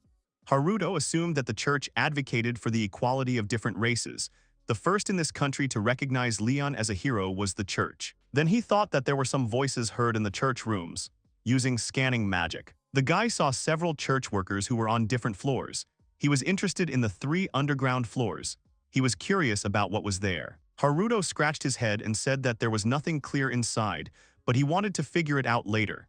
He wouldn't notice the silhouette that was eavesdropping on him. After a while, he followed the maid down the corridor, who informed him that Princess Rifina had called him to her. And when they were alone in the room, the princess said that she wanted to tell the guy something, and no one but them should hear it. The guy blushed in his mind, thinking that his heart couldn't handle this. But they sat opposite each other. Then the princess looked away, saying that she wanted to talk about Leon, which the guy was not very happy about. Rifina said that they had been together for a month now, so she wanted to know if he had made any progress. The boy was a little disappointed with what Rifina wanted to talk about, but he still told the girl that Leon was a good guy who diligently listened to his instructions, noting that he would soon become quite strong. Then the princess informed the boy that she knew that Haruto had been watching the church for a month. The boy froze, thinking that the girl could be joking. The girl then said that it was impolite of her, but she still checked the guy's background. The princess looked at the documents in her hands carefully, and then told Haruto that when he registered with the Tours Guild, he stated that he was born in Mild Village. The girl then added that there was never a person there who matched the description of the boy. The guy nervously thought that he had been found out. He began to think of an excuse, and what should he do now? He thought that he should run away as quickly as possible. But Rifina said that everything was fine and she wasn't going to tell anyone what she found out about Haruto. The boy continued to look at the girl, who replied that she had a personal request. She looked at Haruto seriously, asking what he could tell her about Leon and the church, since that was what she wanted to talk about. Haruto was a little surprised by the topic of conversation, and then said that the church simply recognized Leon as the hero of the sacred sword, checking with the princess whether this was so. And Rifina answered in the affirmative, saying that it was difficult to doubt it. The girl turned to the boy, saying what was bothering her. After all, like Haruto, before the church recognized Leon as a hero, no one had ever heard of him. Haruto was surprised because Leon was definitely not a person summoned from another world. He thought about how during this month, while Haruto had been in contact with Leon, there had been no indication that he had been summoned from the earth. Then the princess added that there was no information about the sacred sword that Leon had either. The girl said that they had ruled Milis for many generations, but until Leon came, neither she nor her father knew about the sacred sword. Rifina said that she had read the chronicles, but there was no mention of the sword anywhere. And then she added that even though Leon was a hero with a sacred sword, she couldn't understand. She couldn't understand why Leon was so easily given into the custody of the royal family. Then the boy asked if the royal family taking custody of the hero could lead to a deterioration in relations with the church. Then the girl, after thinking, answered that such a thing could not happen. In their kingdom, there was a good relationship between the church and the government. She added that even though the relationship was good, Rifina could not understand how the church would reject a hero with a sacred sword. The girl came closer to Haruto, who said that he understood her in general terms, but he still did not understand why she chose him. After all, he was a simple adventurer, especially since nothing was known about his past. The girl looked doubtfully at the guy, who understood that she could not trust him. The girl agreed with him, saying that she didn't trust him completely. Then she looked away, saying that she had decided to trust him after all. And then she said that from birth, she could vaguely read the thoughts of people around her. She pointed to her eyes, adding that she had a weak curse, so she couldn't clearly tell what Haruto was thinking. On top of all this, she needed to concentrate on the person she was talking to, and if there was someone else nearby, she wouldn't be able to do anything. He understood the girl, wondering if she was telling the truth, because her gaze directed at him was very strange. The girl then smiled, saying that she had told him everything she knew to gain the boy's trust. And now Haruto had to tell him everything he had learned about the church. The guy thought for a bit, thinking that he no longer trusted her, but he still told her what he had learned since he couldn't really call it a secret. The girl thoughtfully began to consider the guy's story about the 3 underground floors. Then she asked Haruto to find out more about these floors. The guy was thinking about what he should do now. Let it be just an addition to her main request. Then the princess apologized for not having said anything about the reward yet. The boy thought that he would definitely like to hear about it. After all, it was a request made by the princess herself. Therefore, the reward had to be quite large. The girl interrupted the guy's thoughts, offering her instead of a reward. Haruto then hesitated a little at what the princess had just said. The princess pointed at herself, saying that she was the reward. While the boy looked at the girl in surprise, she understood that Haruto was now doubting and did not trust her. She walked away from the adventurer, saying that she had already managed to study the guy, adding that she had been keeping an eye on Haruto for the entire month and saw that under his control, the hero Leon had become much stronger under his leadership. After a moment's hesitation, she added that the boy clearly had no connection to the church, and that was why she wanted to turn Haruto into her ally. She then remarked that it was quite convincing. After thinking for a while, he understood everything in general terms, but still, he did not understand why the girl offered herself as a reward. After all, a simple monetary reward would be enough for him. The girl smiled at the guy's words, and then suggested postponing the conversation about the reward for later. Rifina walked up to the boy, placing her palms on Haruto's head, saying that she could give him something right now to boost his motivation. The girl came closer to his face. The guy thought that now she would kiss him. Haruto himself reached out to the girl, but suddenly the princess pressed her lips to his forehead.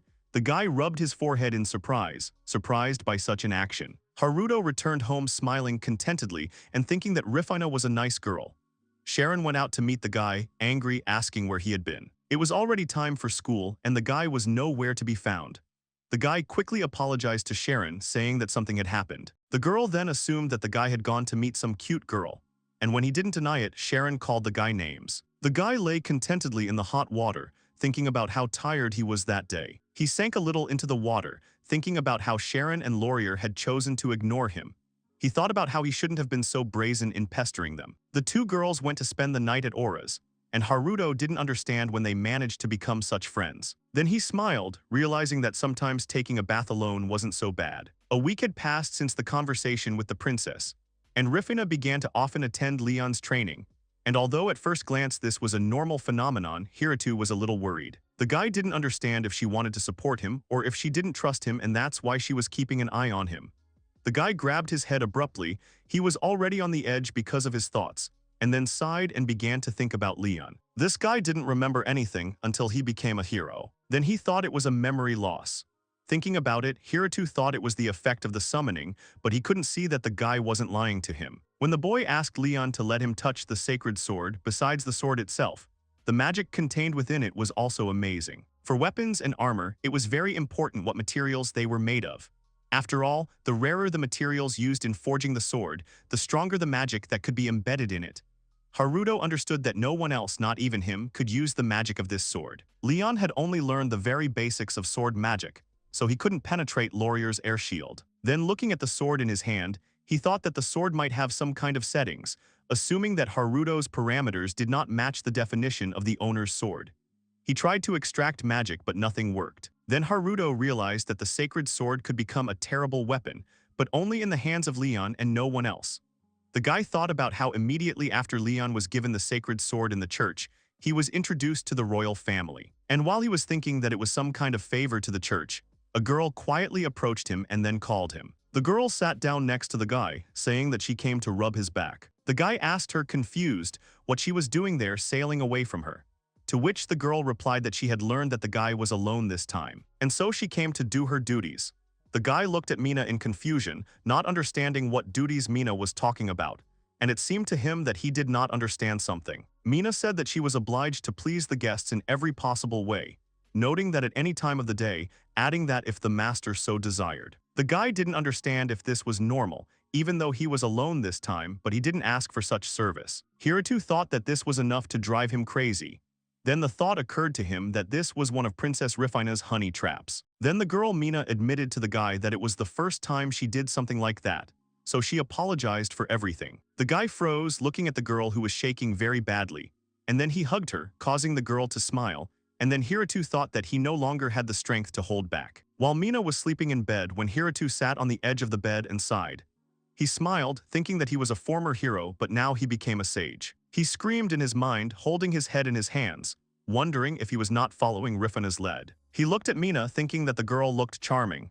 She was too tempting, so he knew that he would have to take responsibility. Even just remembering yesterday made the guy's heart beat faster. Hiratu understood that he lacked wisdom to be a sage. He lay down next to the girl again, thinking that he was fine as is, and thinking about it would be unnecessary. The girl opened her eyes slightly and then called the guy.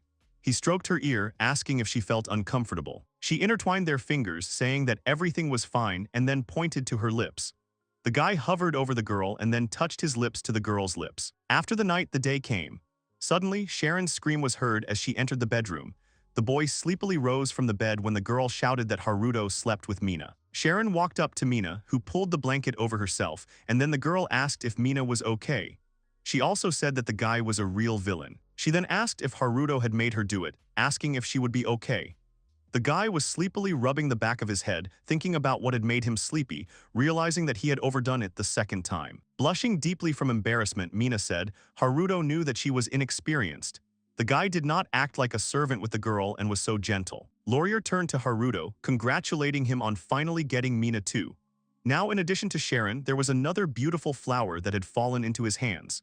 Sharon got angry at her friend, saying that Mina was not a flower that needed to be picked, and then asked her to stop talking nonsense. Laurier then walked up to Haruto, who just smiled, and told Sharon that the boy was perfectly aware of what he was doing. The girl then told the guy that Sharon was worried that besides her, Haruto might be more attracted to him than the girl. Then she, putting the pucka under the blanket, asked him to prove to the guy that he was a real man. Sharon asked her friend to wait. But then Mina joined Laurier, saying that she would also help. Laurier noted that the day had only just begun and they still had plenty of time. The guy smirked. He was a former hero, but he was still a man. The girls pushed the guy onto the bed, while the guy wondered if he could back down now. He thought that it was time to prove to himself and the girls that he could overcome his limit of endurance. Haruto thought that he had to give it his all in this fight. Sometime later, Haruto stood in front of the princess, awkwardly scratching the back of his head, saying that he had not yet decided whether or not to take part in the attack on the demon fort. Rifina smiled, noting that this attack was simply the perfect opportunity, since the award ceremony, if successful, would take place right in the church. She also added that they were very lucky to have such a chance, and in a month. The guy wondered if there was another way. He thoughtfully lowered his head, thinking that in the end he would have to work very hard. He knew it was only natural that the hero's award ceremony would take place in the church, so he could officially enter there. But he did not want to attack the fort. Understanding his thoughts, the princess added that the main force would be Leon and his group. In addition, there should be a way to infiltrate the fort and defeat the demon lord. The princess said that Haruto would only be a distraction. At that time, the guy was only thinking about the fact that he hadn't even agreed to participate in this yet. Then the princess took the guy by the hand and began to look at the guy, begging him to agree. The boy tried to ignore that look, begging for help. Haruto wondered how Rifina could have known the easiest way to persuade him. He suggested that Mina might have been involved in all of this. Then, thinking again, he realized that he couldn't refuse after all. Then he said that he understood everything, saying that he agreed. Hearing the guy's answer, the girl was happy. She hugged him happily and then thanked him. The guy was embarrassed that she pressed herself too close to him. He thought about how the girl's form was much bigger than he thought. Then he stopped his thoughts, thinking that it was another honey trap, but the guy wouldn't say he resisted it that much. And in that case, he hugged the girl tightly, squeezing her dress just below the waist, causing the girl to scream. He did his best to enjoy this moment as much as he could. The girl blushed, and after a moment of awkward silence, she asked if Haruto had decided what he wanted as a reward. He knew what he wanted as a reward, so he asked to be allowed to take Mina with him. The princess looked at the boy in surprise. Mina's parents died about 4 years ago, and since then she was bought as a maid for the royal palace. Her mother was also a maid in the castle. It was only thanks to old connections that Mina was placed as a maid and not sold into service. The girl happily agreed to leave the castle with the guy after he asked her about it. He thought that making her his property sounded terribly immoral. And now, looking at the sad princess, he was a little confused. But then the girl smiled, saying that she did not agree with the guy. He was a little shocked, and then Rifina said that Mina would go with him only if he took the princess with him. Then, after a pause, the girl said that she was getting married soon. The guy was surprised. He didn't expect this, but now something became clear to him. The princess said that she would soon be 16 years old. Because she was the third princess, she would be married to a nobleman's son. Before, she took it for granted that even if she had no chance of the throne, she was still a princess. But then she learned that during the meeting of the nobles with the hero, the partner whose partner was chosen for the girl looked like an ugly toad. The boy took a deep breath. He had never heard the princess swear before. At this time, the girl was screaming that she didn't want it. Hiroto said that he understood the princess's situation. But even if he wanted to, he couldn't stand up to an entire country. The girl nodded, saying that she understood the guy. And then she smiled, because that was why she told her father what she had managed to find out about Leon and the church. The boy listened nervously as the girl said that the girl's father had handed over the investigation to her. The girl also said that her father had promised that she could get anything as a reward. The boy thought it was all absurd, And why would the girl marry him when the princess could break off the engagement as a reward? Rifina said that it was impossible because the nobility would not accept such a choice. Then the girl approached the guy because she was sure that Haruto, who was stronger than even the hero himself, asked for her hand as a reward. Then her father would agree. Haruto was wondering if he could get the king's support and get the princess at the same time. And that didn't sound too bad for the guy. Then the girl added that she would not have offered such a thing to a person she did not like. After all, if it was Haruto, then she would agree. The guy's eyes widened. And then he slowly said that he understood the girl. He smiled, saying that as a reward he would take both Mina and Rifina with him. After all, he was forced to take responsibility. The girl looked at the guy happily and then, smiling, hugged him. Haruto was not completely sure that the princess was completely frank with him. He understood that perhaps the guy would regret this decision. But he had no way back. He kissed the girl, thinking that he had taken a little more prepayment. It was time to formulate a plan. The soldier said that the demon had invaded from the vast forest south of the fort. The reason for the attack was still unknown, and the fort was quite a stronghold for trade within the country. Everyone listened attentively to the speaker, who reported that the fort was very close to the capital, and now it was a key point for transportation to the south. Leon said that after the attack, troops were sent out, and it turned out that the leader of the monsters who occupied the fort was a demon. At this time, while the hero was saying that the troops were defeated, Laurier was quietly snoring. Haruto looked at the girl with displeasure, asking if she knew about the demon. The girl looked at the guy. Yawning, Laurier asked what he was talking about, which made the guy angry. Haruto asked again about the demon that had taken over the fort south of the capital, that came from the forest where the girl had lived for a long time. But the girl again said that she knew nothing. The guy just sighed hopelessly, realizing that, as always, it was useless to ask Laurier about anything. Then Leon turned to the thoughtful Haruto and told him that he didn't have to worry. After all, they could definitely deal with the demon. To which Haruto thought that, in principle, handsome guys are supposed to behave like that. Although Leon had a reason to act self-confident, Haruto knew that he had to believe in the hero, because it was his duty to train the boy so that Leon could fulfill his duty. The boy was distracted from his thoughts by a knight, reminding him that Haruto had to distract the demon's retinue by pretending to attack the fort from the main entrance alone. Haruto was a little surprised that they were supposed to attack alone. Then the knight nodded that it would be so. Then he added that the princess had said so, and Haruto had suggested this plan to her. The guy just lay down on the table, resigned, wondering what the princess had done. A few days later, Haruto had a date with Sharon. They walked together through the market and the park. Haruto thought about how he was a gentleman after all. What was surprising to him was that he didn't have any dirty thoughts. He then suggested that it was because of his active nights every day. And now, sitting on a bench by the river and holding Sharon's hand, he just wanted to sit with the girl, just holding hands. After thinking for a while, the guy noticed that Sharon had always been an energetic girl. Even as a child, she would fight with the hooligans from the neighboring villages. Haruto noticed that before meeting him, she was quite feisty. He knew that her grandmother had taught Sharon to always be honest and not to lose heart. And with these words, the girl grew up. But earlier this year, her grandmother left this mortal world. After her grandmother's funeral, Sharon decided to become an adventurer to fulfill her dream of seeing the world. The girl told the guy that if it weren't for him, she would most likely have remained a low-ranking adventurer of tours. Sharon smiled sweetly at the boy, making him think he needed to hold on. After all, he was a gentleman, and he had to be patient. Then the girl asked the guy with interest where he came from, how he became so strong, and how his parents were doing. When asked about his parents, the boy replied that he grew up in an orphanage and therefore did not know who his parents were. The girl apologized since she shouldn't have asked, to which Haruto only smiled, saying that she had nothing to apologize for. Letty grew up in an orphanage, but the teacher was very kind. And on top of that, the guy had very friendly relations with the other children. The guy took the girl's hand again, telling her that she had nothing to worry about. The girl just smiled, looking at the guy. Haruto told about his journey to Andalusia, but did not specify that he was summoned from another world and that he was a hero. Even though he chose his words as if he was telling a story about a journey through the continents of this world, it was obvious that Sharon was listening attentively and did not ask him to repeat anything. The guy thought that it was the first time he had talked so much about his past. Then he said that he had a small souvenir for her that he had almost forgotten about. He opened the box, which contained a pendant. The guy took it in his hands and then fastened the decoration around the neck of the girl, who thanked him. Sharon smiled at the boy, saying that she was so happy, and then realized that she hadn't prepared any gift in return for Haruto. At these words, the guy thought that he had a cunning plan for a return gift. He leaned towards the girl and then kissed her. Then he pulled away, saying that this was the return gift that he wanted to receive most from the girl. Then the guy led the girl towards the bushes, but Sharon didn't understand why. Haruto was just thinking about whether there was a rule where a gentleman should remain a gentleman after sunset. A week after leaving the capital, Haruto and his companions were sitting in the bushes, looking at the very fort that the monsters had occupied. The guy thought about the fact that Laurier, although she lived in approximately those places, had never been near the fort.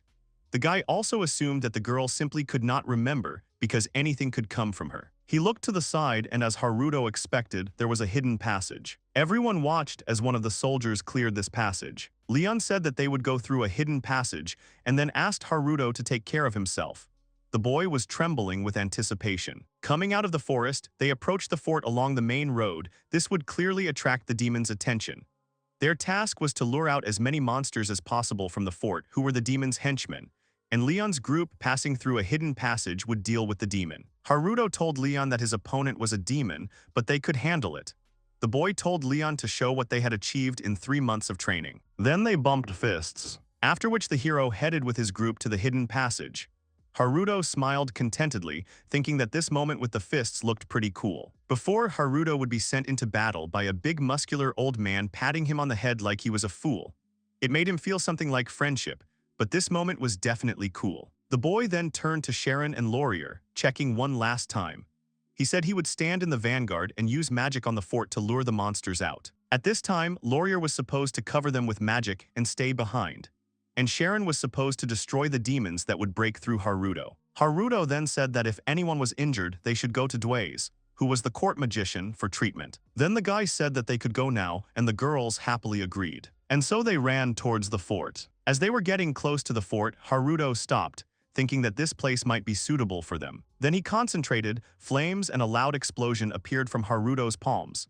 He created the explosion, giving it an appearance. And then the guy launched a fireball towards the fort. The shell exploded directly over the fort, which only made Hiruto smile. After all, immediately after the explosion, monsters began to attack them. The guy raised his sword and then attacked several goblins, disarming them.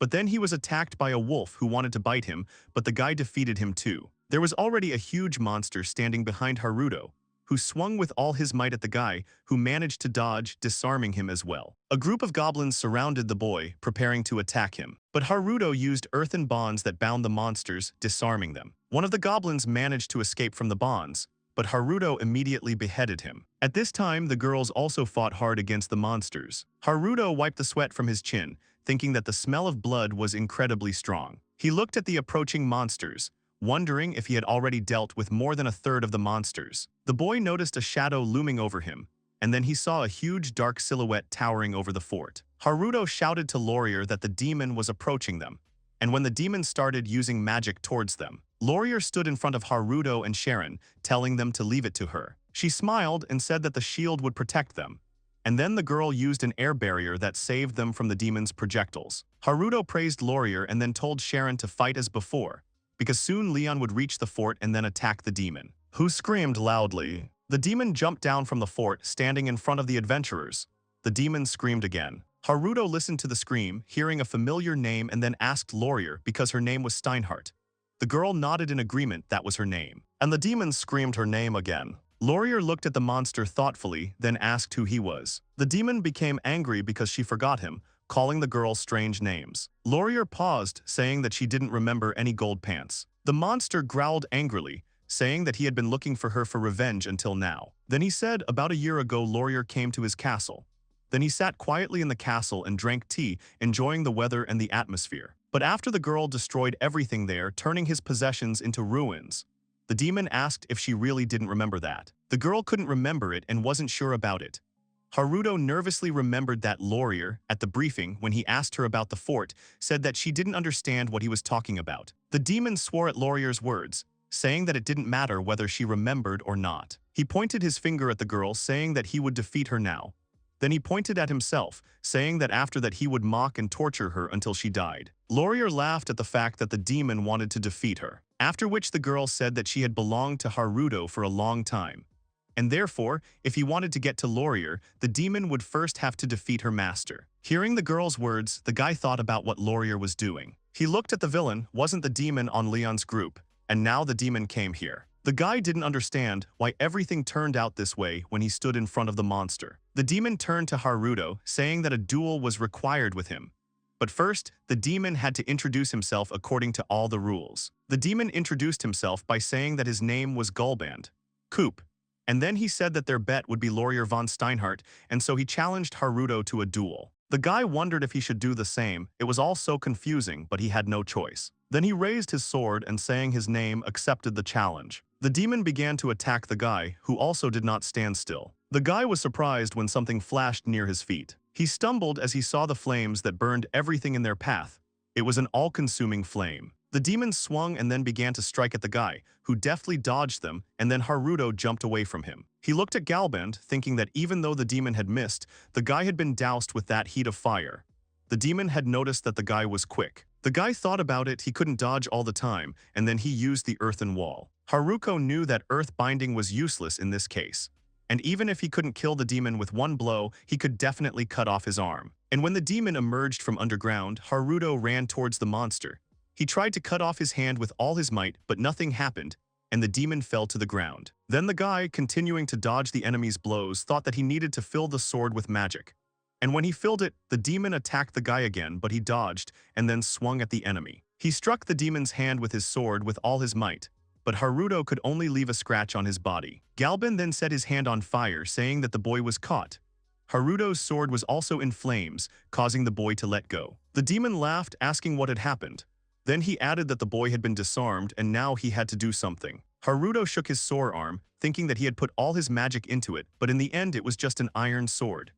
The demon shouted that he was being kind now, and so if the boy gave in now, Galban would finish him off painlessly. But if Haruto decides to resist further, the demon will break his arms and legs, after which, in front of his eyes, he will torture Laurier, and in conclusion, he will tear off his head. The guy frowned. This demon really annoyed him, so he began to think. Haruto had almost no offensive magic, and even without a weapon, fighting him, who used fire fists, was, to put it mildly, stupid.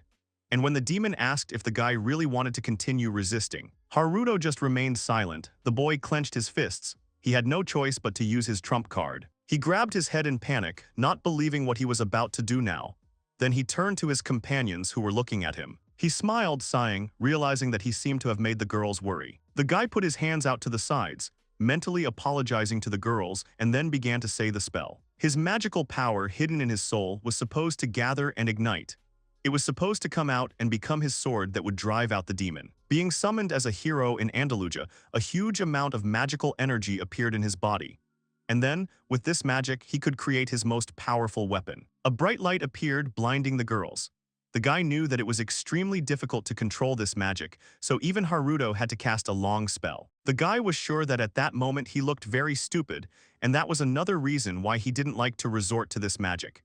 And the demon who looked at it only smiled. Haruto remembered how ashamed he was and sealed this magic for emergencies. He remembered how he came up with this spell when he was 12 years old. And so he clenched his fist, saying, "A sword that cuts through the heavens and splits the earth, capable of destroying anything, is about to appear." He stretched his hands forward, and then the divine sword of destruction, Ragnarok, was in his clenched hands. The girls watched this with admiration, and then Haruto looked at the demon seriously, saying that he forced the guy to resort to this magic, and now he will pay for it. Galban got angry and then attacked the guy, asking what it was.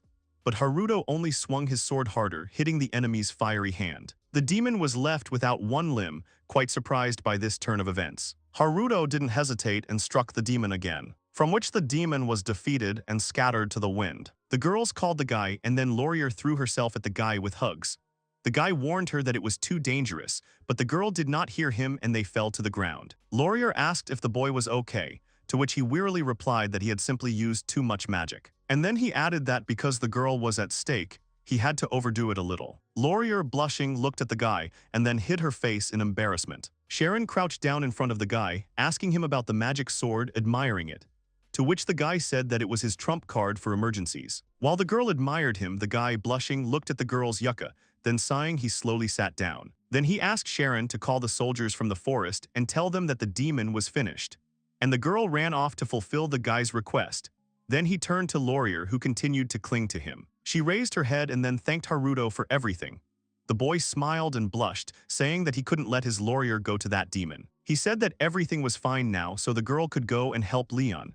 The girl clenched her fists resolutely, asking the guy to let her do it. But before leaving, she leaned towards the guy again and kissed him. She then warned the boy that she was going to help the others, leaving Haruto blushing as he watched her go. Soon Lawyer and Leon with their comrades cleared the fort of monsters.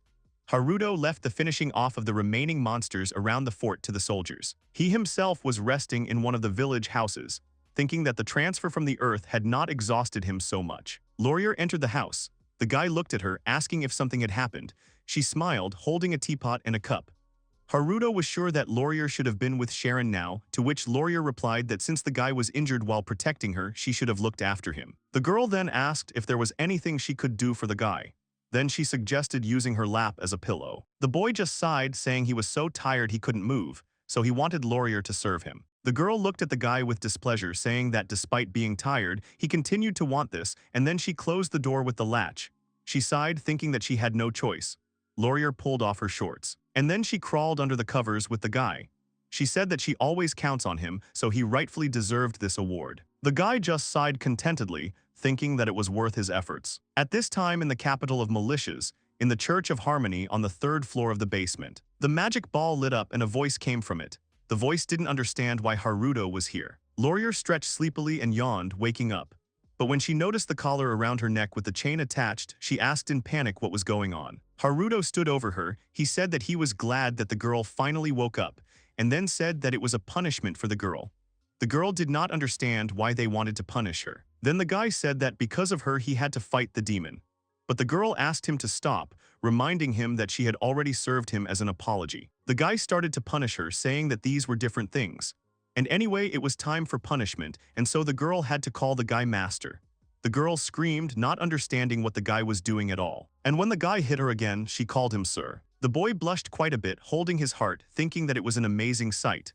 The girl was a little surprised, and then Haruto said to try calling him Oni-chan. Several days had passed since they had returned to the capital.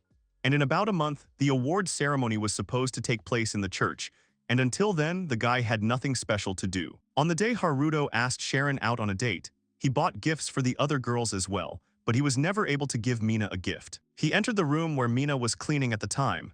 He called the girl, but she was busy cleaning, so the guy could only watch the girl's magnificent view. The next time he went to Mina was when night fell. He looked at the sleeping girls and then left the bedroom. Haruto walked up to Mina's room, who opened the door for him, surprised to see a guy. She asked excitedly if something had happened, to which the guy hesitated a little. Mina noticed that Haruto had been following the girl all day. The guy was a little surprised that she noticed him. The girl then suggested that she might have done something wrong, but the guy quickly denied it. Then he took out a box, saying that he wanted to give her something. The girl looked at her gift with admiration. She blushed shyly and smiled and then thanked the guy, saying that she was very happy. Then the guy suddenly hugged the girl, which she was not ready for, and then called the guy. The next day came and the boy was thinking about the new year coming next week. And remembering this, the boy asked Mina to sew clothes. Haruto hugged the girl's legs, who said she understood him. She then asked what the clothes were supposed to be. And when the new year came, one of the girls asked what the clothes were for. Then the guy said with inspiration that it was for romance. Laurier only said that the clothes were useless, but the guy thought it was amazing. Then they went into the house. Sharon said it was fresh and pleasant. Mina said that for the first time the rays of the morning sun lifted her spirits quite well. Laurier wondered why they had to drag themselves so far. Now the guy was thinking about how they would go back to their room and have fun, because he hadn't done that last night. When they entered the room, Rifina was already waiting for them and said that the clothes were interesting. The boy was a little surprised by the princess's arrival. The princess said that she was curious about what Mina was so busy doing, and after asking her, Rifina learned that Haruto had come up with something interesting. The girl then hugged the guy, then moved closer to his ear, saying that she had spoken to her father about his reward. The girl smiled, taking off her clothes, saying that he could have it right then and there. Naren was a little confused because there were other girls, but Rifina said that she had already talked to his 3 companions about it. They looked at the 3 silent girls. Mina then said that since it was her highness' first time, she could provide any assistance she could. Laurier said that they had already seen the dawn, so it was stupid to just go to sleep. Haruto tilted his head back, thinking that this was very similar to Rifina. And now, standing in front of the girls, he had no willpower left to resist. He looked at the 4 girls lying on the bed, thinking that they could fully enjoy Rifina's honey trap. He hovered over the princess, thinking that he should have allowed the priestess's clothes to reveal her body, but he should not have taken them off. And then the boy kissed the princess. The guy couldn't lose to the girls. Having 4 girls at the same time was a horror for the guy. It was impossible without the experience of countless fights. Standing by the window, the boy thought that his former experience as a hero, which was the result of 3 years of fierce battle, came in handy. And while he was busy with his thoughts, girls came up to him from behind and then pounced on him. Only these girls took all his strength. Rifina was too timid at first, but what was surprising for the guy, the girl quickly became extremely active for the first time, which made Haruto have a hard time perceiving his surroundings. It seemed to him that he was drowning in these girls, but now lying there hugging them, he thought that he had conquered them. Haruto continued to breathe heavily while Rifina looked at him with a smile. The girl then told the guy that it was better than she imagined. Then she asked the boy to decide the matter about her and Mina when he met her father. The boy was already thinking about meeting His Majesty, so he sleepily agreed with the girl. And then he thought that the new year had not been wasted. A week later, the Harmony Church held a celebration to celebrate the capture of the fort. And there the boy met Rifina again. They approached the iron-barred doors when the girl said that the church's security was now weakened. Haruto and the princess began to descend to the underground floors when the boy said that he was really looking forward to this day. The princess noticed that the boy looked worried and then asked him if he knew what was in front of them. The guy looked at the sphere thoughtfully, saying that unfortunately he didn't know.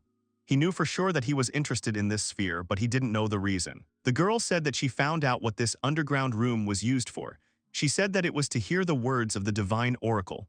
The guy turned to the girl to clarify, but the princess pointed to the ball, saying that it was glowing. Haruto saw it, but nothing bad happened. Then he said that it was time for them to go.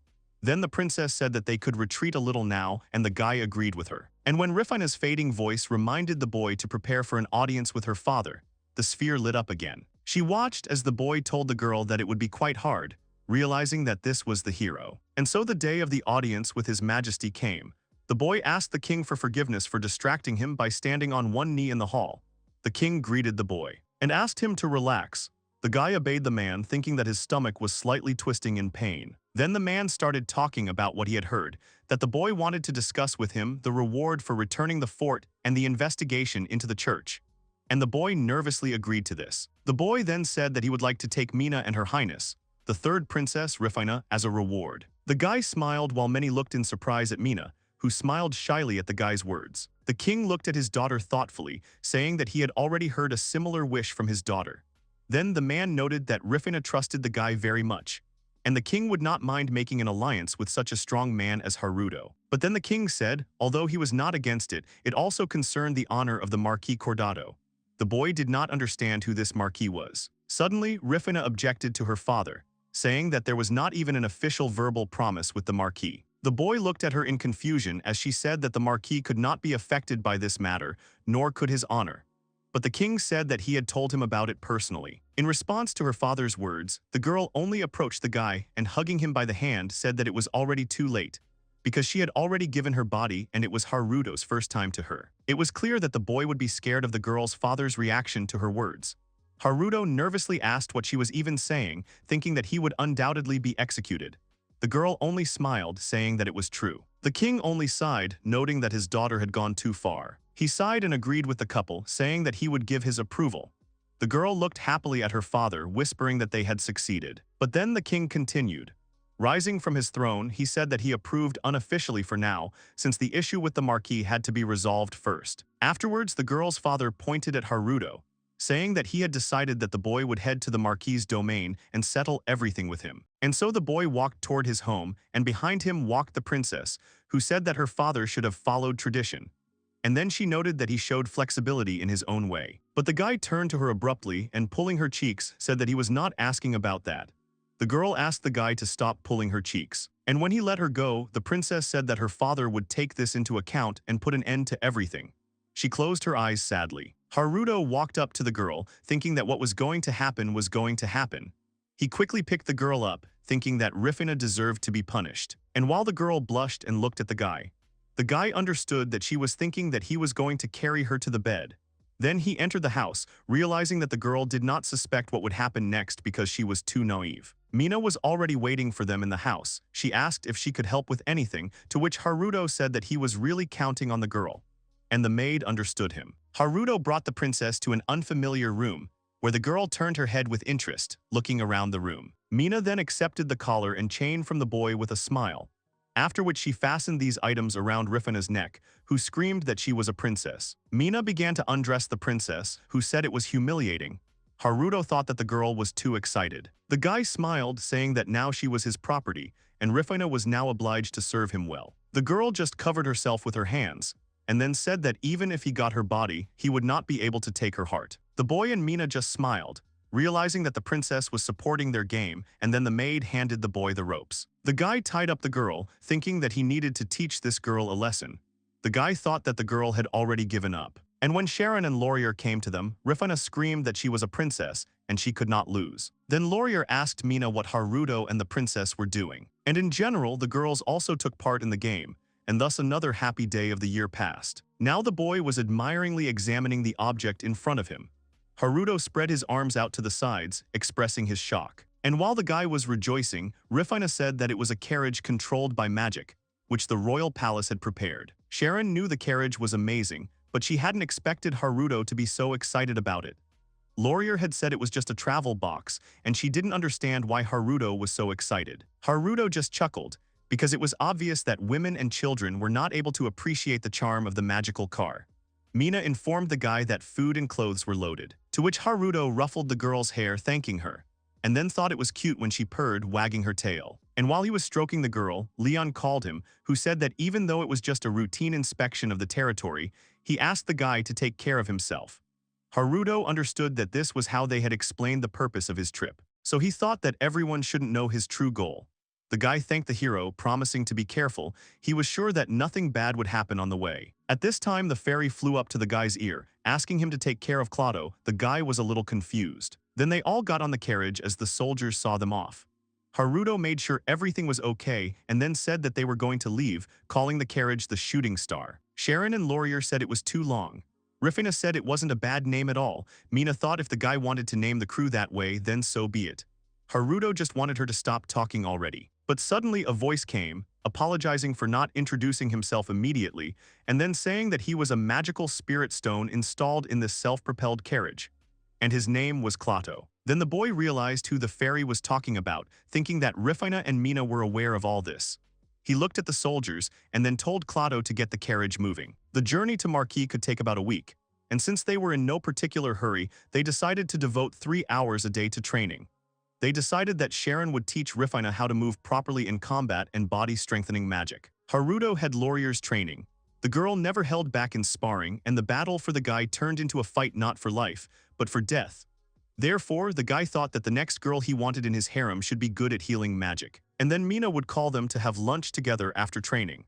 Although the guy hadn't managed to do that in the mansion, now Mina was sitting at the same table with them. The boy thought about how the food tasted even better when he ate in company.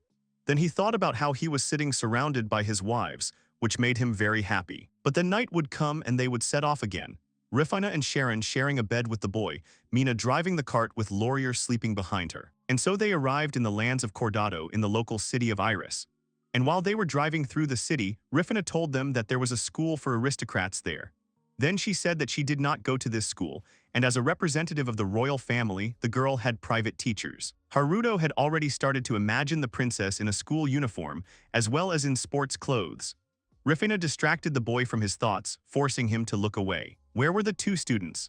The guy asked if the robe was part of the uniform, to which the princess said that this robe was the schoolchildren's uniform, under which they wore their everyday clothes. Arriving at the Marquis's house, the local butler greeted the guests, asking them to wait for them in the living room. They sat at the table drinking tea, and the guy thought that, as expected from a princess, there was no rudeness from her, and she was the very essence of elegance. The Viscount entered the room with a noise, addressing Princess Rifana, causing Haruto to choke on his tea. He said he was deeply flattered that she had come all the way. The guy looked at the man who entered, realizing that it was that same pig Toad. Rifana said that she and the Viscount had not seen each other for a long time, to which the Viscount said that she was addressing him too formally.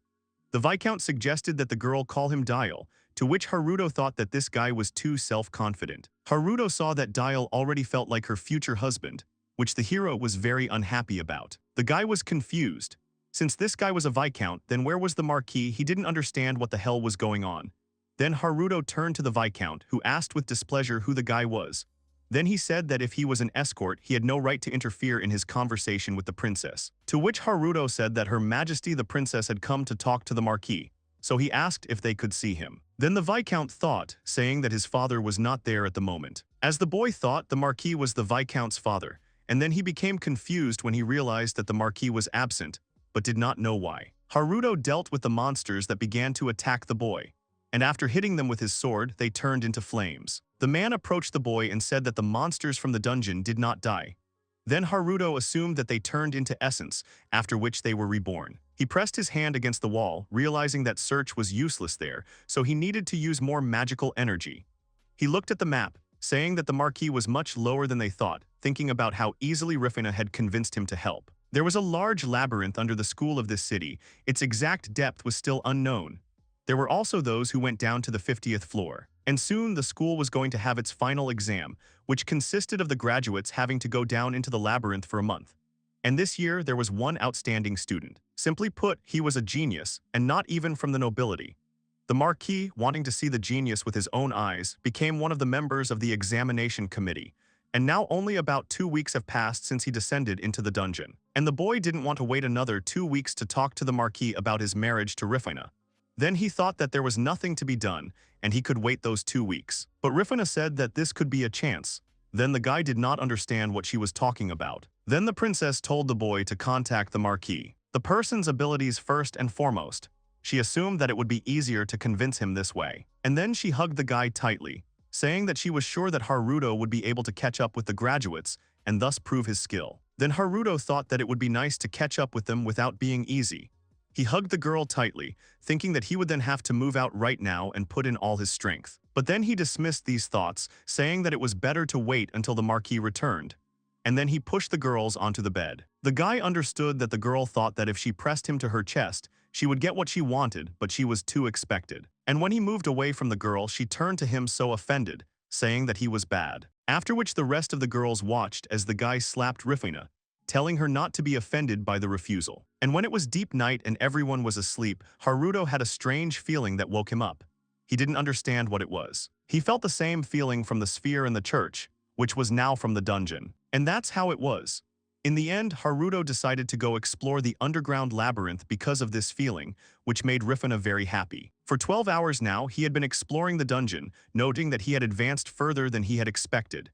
He took out his cell phone, looking at the time, thinking that he would calculate the route to the 20th floor. Haruto yawned and then went to bed, thinking that he would be able to catch up with them the next day in the morning. After that, he fell asleep. The next morning he walked further, going further down. He was surprised to see 2 monsters fighting each other in front of him. He thought they were supposed to be on the same side, but it seemed to him that one of the monsters was mechanical. Then the guy killed the slug, which died immediately after one blow with the sword. But suddenly the mechanical villain also began to attack Haruto. The guy was able to hit him, not understanding what just happened. He looked back at the robot, surprised that it didn't disappear after it was defeated. But without giving it much importance, the guy moved forward, because now he did not have time to think about it. He continued walking, examining the walls along the way. And when he reached the 17th floor, he suddenly heard a voice telling the others to quickly return to the surface. Haruto saw a group of students in front of him, saying that they should have stayed where they were. Someone said that they should have helped the people downstairs. Haruto quietly walked up to them and greeted them, causing the students to scream in fear. They looked at Haruto in surprise, not understanding what he was doing in this place. His school clothes still played a role, and no one rushed in with cries of panic, so Haruto told a lie he had made up in advance, and then he asked in detail about what had happened to them. Then the students said that they had reached the 20th floor without any problems, after which the students were usually given free rein. And they decided to start searching the floor for secret doors and treasures. They found the door and then picked the lock. Slowly opening it, they saw a large mechanical robot. The committee approached this monster and, realizing that it was motionless and harmless, called their students. And as soon as the adults turned away from the monster, the students shouted to be careful as the robot swung its fist. As soon as they entered, they were attacked by a huge golem in order to give the others time to escape. The teachers and the genius student distracted the monster's attention. But the map of the labyrinth was left with one of those who distracted the golem, so the students did not know how to get to the surface. The guy asked the students about the map, to which one of the girls said that the Marquis should have a detailed map. Haruto looked at his map and then handed it to the students. Having said that he would go down to help and they were to take his map and head to the surface, the students looked at each other happily. Haruto started to go down, thinking that even if he used search at full power, the range covered by magic was still not large. He wasn't exactly sure, but he felt like there were a few people who were definitely alive. And finally reaching the 20th floor, the guy saw how one of the teachers was fighting with a golem, and the rest of his group were lying on the floor wounded and unconscious. The man tried his best to continue fighting off the monster when he was shouted at to be careful. Telling the man to be careful, Haruto ran towards the golem and then swung his sword, cutting off its arm. The man wearily sank to his knees as the boy finally dealt with the monster, piercing its head with his sword. Haruto then approached the man, asking if he was okay and if he needed help, to which the man said he was more or less okay and then thanked the boy. The man looked at the boy and then asked if he was one of the students, seeing Haruto's school uniform. And as soon as the boy said that he was not a student and wanted to add something, the man interrupted him, saying that he understood. The man realized that they had missed each other a little, and then assumed that it was from Princess Rifina, thinking that the boy was her servant. The boy didn't object to the man in any way, but he told himself in his mind that he wasn't really her servant. He glanced at the two unconscious men, assuming they were teachers, and then remembered that the genius student was still there. The man then distracted Haruto from his thoughts by introducing himself. The man said that he was the lord of the Cordado territory, and that he was the Marquis of Durandaltson Cordado. Naren was a little surprised that this tall man, who was like a gorilla, was the father of that pig-toad. He looked at the serious Marquis, realizing that he and his son were not alike. But then the boy looked a little closer, noticing one similarity, which was their identical noses. When Haruto began bandaging the Marquis's hand, he also said his name. The Marquis asked about Haruto, that was the boy's last name. Having tied a knot in the bandage, the boy said that it was his name. For the wrong guess, the Marquis apologized, saying that he was not polite. Then the Marquis said that now was not the time because the student was behind and continued to play the role of bait. Then he asked if he could help the student. The boy agreed with the man and then asked His Excellency if he had a map. He hesitated for a moment and then said that he had one. The boy then opened the bottle of water using magic.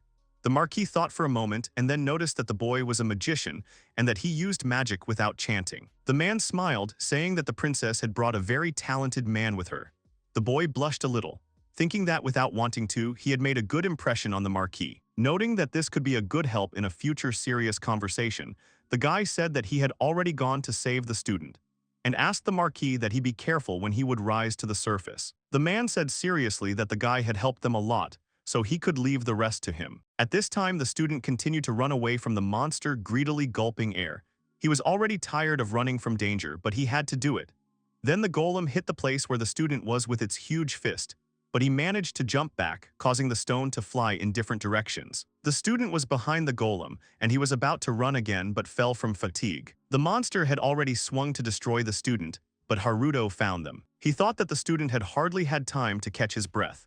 He swung, noting that, judging by the state of the Marquis, this student must already be at his limit. He then used air bullet, which hit the monster's raised fist. The student watched as Haruto continued to use his spell, falling right into the golem. And when the monster was disoriented under a large stream of magic spell falling to the ground, Haruto approached the student, asking if he was okay. The student pulled his hood off his head and, still slightly out of breath, said that he had been saved.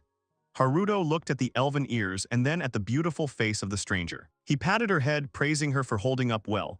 Blushing, the student hesitantly said that he was Boku. This made Haruto freeze awkwardly at his incorrect assumption. He apologized after realizing he was a guy, and then explained that the guy was so cute that Haruto mistook him for a girl. Boku blushed and then turned away from his savior, saying that it wasn't like that at all. Haruto looked away in shame and thought that it was a strange reaction for a guy. But then he began, telling the boy not to worry and to rely on his savior. He said that he would destroy this monster, asking the student to just rest and not worry. The student asked if he could destroy the monster alone. The guy froze from the words he heard. He turned around in shock at the saved student, not believing the words he heard and so desired. Haruto thought that everything was bad because he had a bad wish about the student. And looking at the saved one, the hero repeated to himself that he shouldn't have stepped on a dangerous path. While he was still thinking about his bad desires, the golem had already stood up again and was moving decisively towards the boy. The student warned the savior when he saw that the monster was stretching out its iron hand towards Haruto. The boy dodged the monster's grab and then swung, cutting off the golem's arm. He smiled at the fact that he was able to do it, while the student looked on in admiration. Haruto looked at his sword, thinking that his consecrated silver sword was the table of his money. And then he attacked the golem again, thinking that iron was nothing to him, it could not cope with his magic. Having cut off the monster's arms and legs, the golem fell to the ground. The student lowered his voice, saying that his magic had no effect on the monster at all.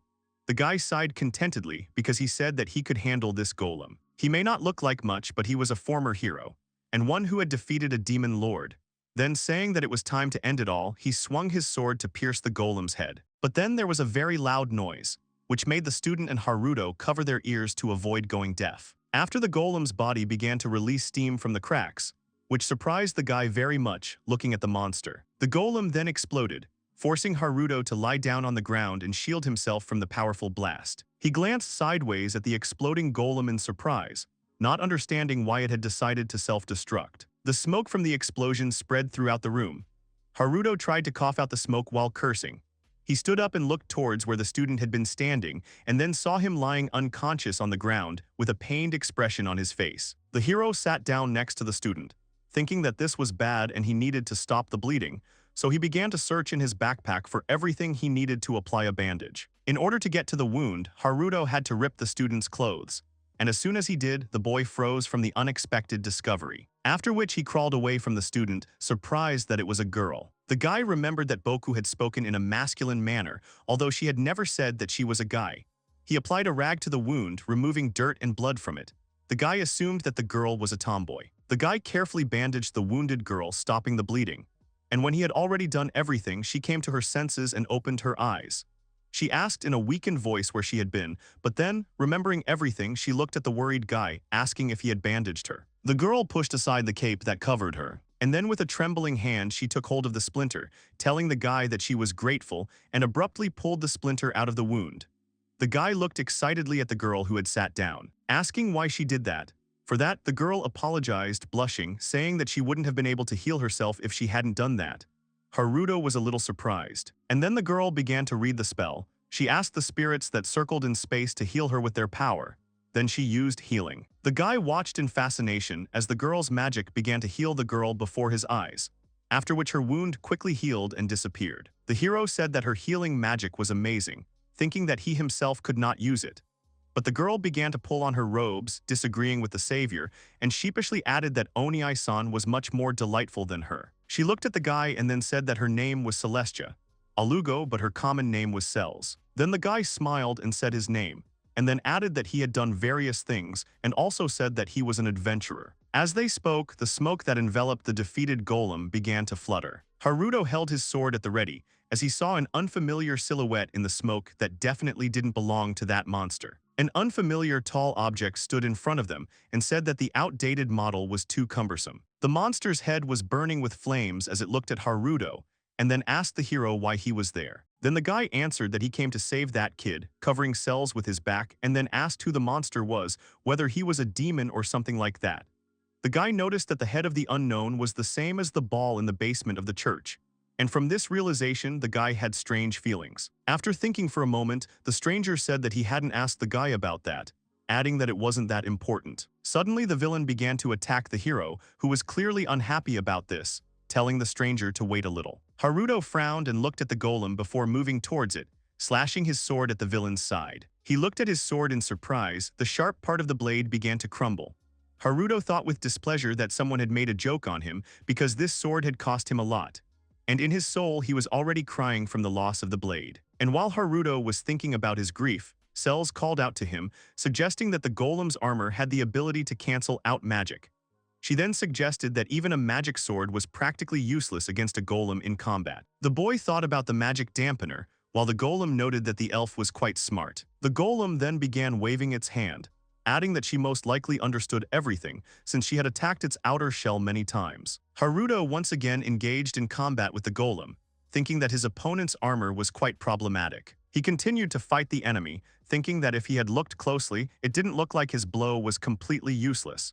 Haruto then decided that he should have aimed for the joints of this golem. And then the unknown man jumped away from the guy to the stone wall, but then looked at his leg in surprise. Haruto was also a little surprised that his opponent's leg was covered in ice, preventing the golem from moving. The stranger looked towards the elf, who extended her hand towards the golem, and then told her savior that he needed to immobilize it. Without wasting any time, Haruto swung his sword with all his might, aiming at the golem, and then pierced the opponent's joint with his sword. The unknown person had already swung at the guy to push Haruto away from himself, but he sighed and then used a fireball. Haruto smiled contentedly, realizing that the golem couldn't completely neutralize the magic. Then the monster's wounded arm fell off, crashing to the ground.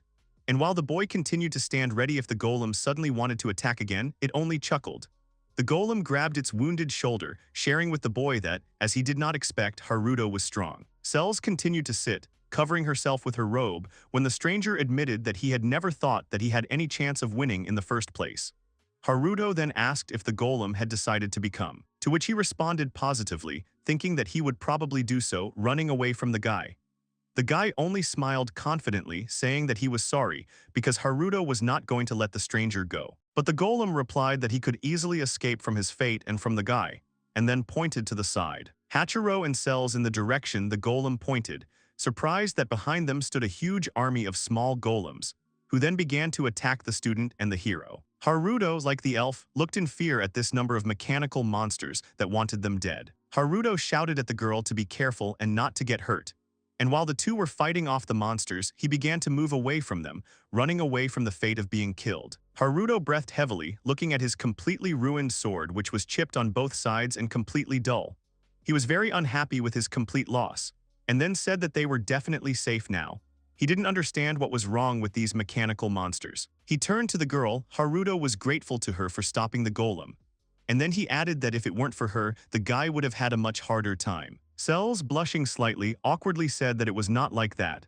She said that the girl was practically useless. And when they headed to the surface, the guy thought that, like in the church, he didn't understand at all why he was causing him an uneasy feeling. Or rather, caused it. After the battle, this feeling completely disappeared. It seemed to him that he was completely confused. After all, he had suffered some losses. For example, his sword was almost destroyed, and most of his clothes were in rags. He imagined his 4 girls, thinking about how he wanted them to heal his soul and body, to have 4 maids to look after him. When Cells and Haruto got out, they were already greeted by the students, teachers, and Marquis. Haruto thought and hoped that he would soon fulfill his dream. The guy, already accustomed to the antics of his friend, was not surprised by the whole situation that had arisen. The girl, however, was sarcastically asking someone about punishment. Laurier, standing arrogantly, wanted to punish the man. He was not against it, only happy from the signs of attention from her. While the girl was punishing the man, the others were shocked by her actions and the fact that the man was enjoying it.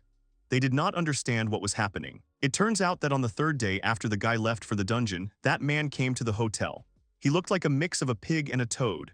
The man thought that Rifina was his fiancée. When the man tried to approach Rifina, Laurier remembered the boy's order before leaving that she was not to allow the man to touch the princess. So Laurier attacked the man gratuitously. Her blow hit the man in the face, and the force of the blow knocked out a tooth. The blow sent the man flying and breaking the wall. The guy, of course, did say that Rifina needed to be protected from threats, but it didn't mean that the man couldn't touch her physically at all. But Laurier took his words literally. After her attack, the girl was glad that she had prevented the man from approaching Rifina. The man soon came to his senses, so everyone expected that there would be a ruckus after the girl's attack. However, instead of a conflict, he begged Laurier to hit him again. All the girls were shocked by his words except Laurier. She smirked and looked at the man with malicious amusement. After this event, the man began to train hard. Within a week, the result was already noticeable. His spherical belly had decreased a little. He did all this so that Laurier would punish him again. When the boy returned from the dungeon, he saw Laurier training the man. What he saw left him momentarily stunned. The girl was glad that he had returned. She jumped into his arms with joy, and Haruto was pleased with Laurier's actions. The boy and girl hugged each other in joyful reunion. The man was watching all this, and because of Laurier's actions, he stopped his training. The man frowned and looked at the boy tensely. He was displeased that Haruto had dared to interrupt their training. The girl's attention had been taken away from him. Haruto became dissatisfied with the man's gaze. He saw in the man's gaze a feeling of superiority over him. Night fell, the city was covered with a night shroud. The stars in the sky shone brightly silver, and the moon stood out brighter among them. Haruto decided to postpone the conversation with Rifina about the new weapon for later. That day, he just wanted to rest. The guy was in the room, but he was not alone. All the guy's thoughts were about rest. He wanted to enjoy the honey trap with 4 girls. Lying on the bed, Haruto was happy with their presence. He hugged one of them and began to pleasure her. Soon the others joined him. Haruto plunged them into complete bliss. This was his perfect paradise. The guy enjoyed their appearance. The girls were different from each other and thus were special and attractive to him in different ways. The guy liked their cheeks blushing with shame.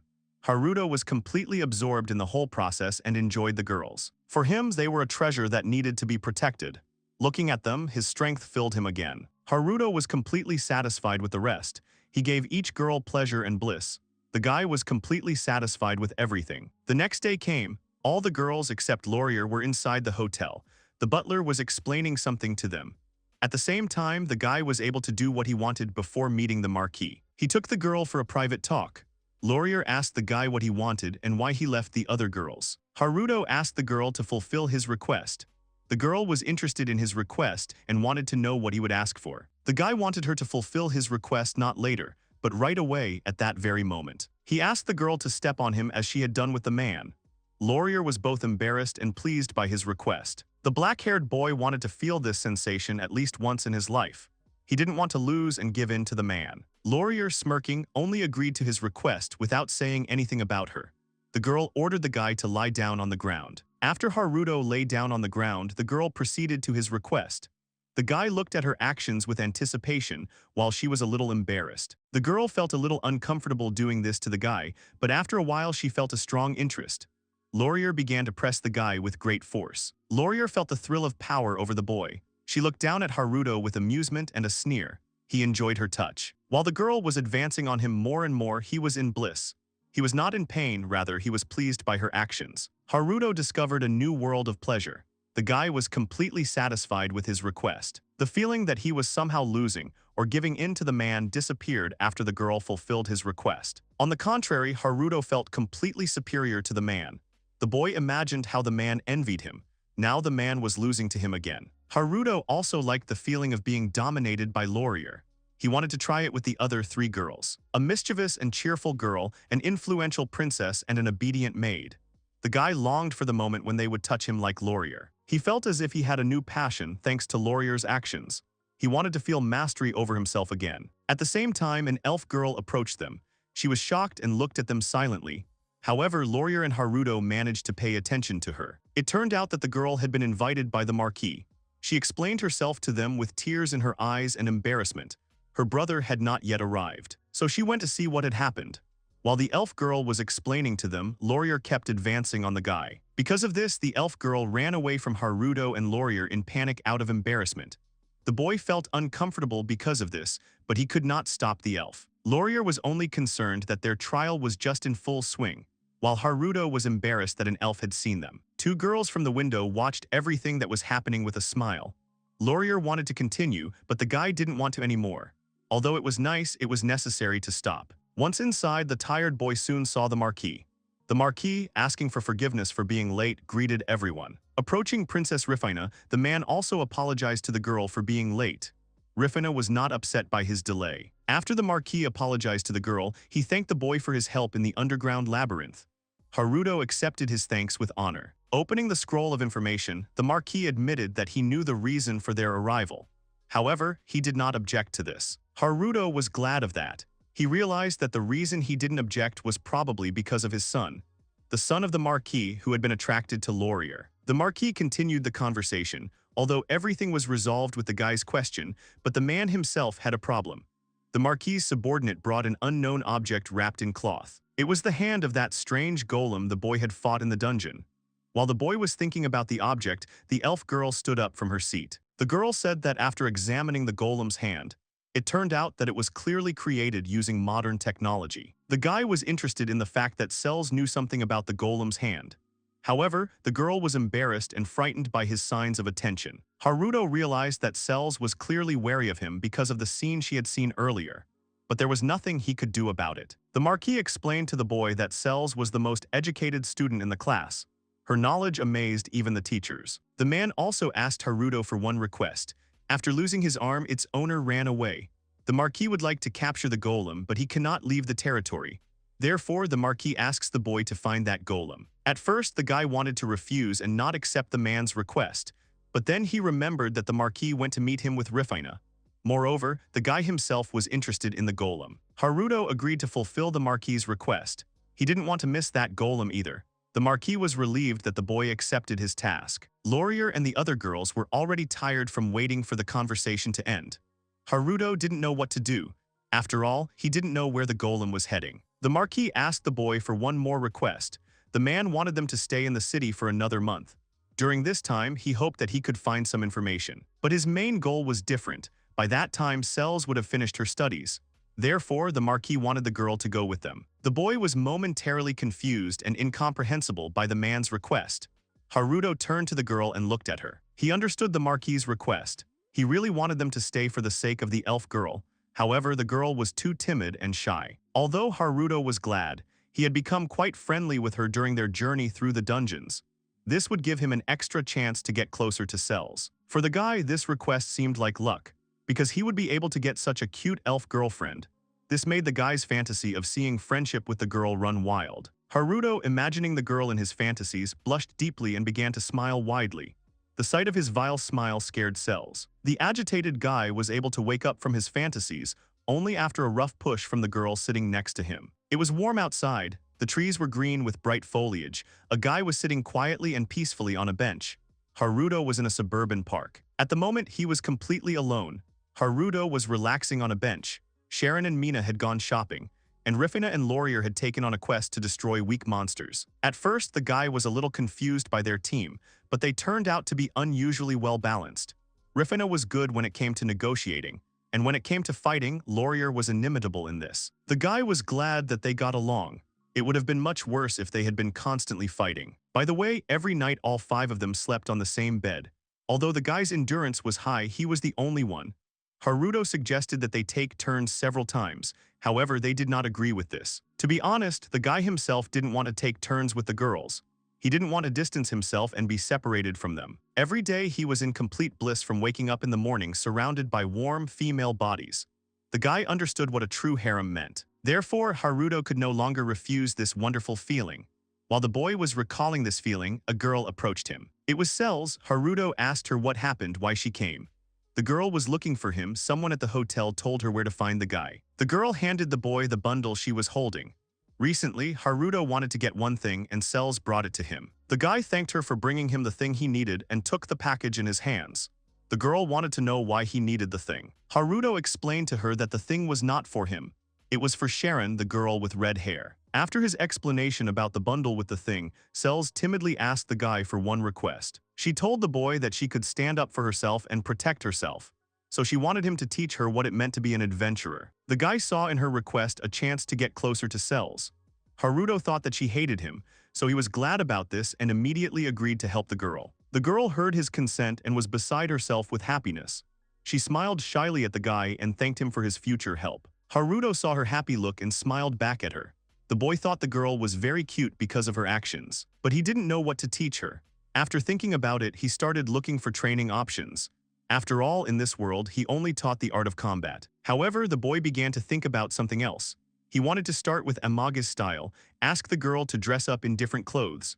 Haruto did not want to miss the opportunity that had presented itself. The guy was completely absorbed in his thoughts about what he would do with the girl, thereby frightening Cells with his appearance. While the guy had not yet recovered from his fantasies, the girl, panicking, said goodbye to him and ran away to her home. At the same time, the guy was thinking that he still had about 2 weeks left to make a good impression on Cells. He believed that he could make her fall in love with him. However, he immediately realized the unpleasant news. After all, if Cells joined the morning training, he would have to restrain his actions towards other girls. The boy was depressed and upset by this. It seemed that he had made a mistake in trying to get closer to Cells.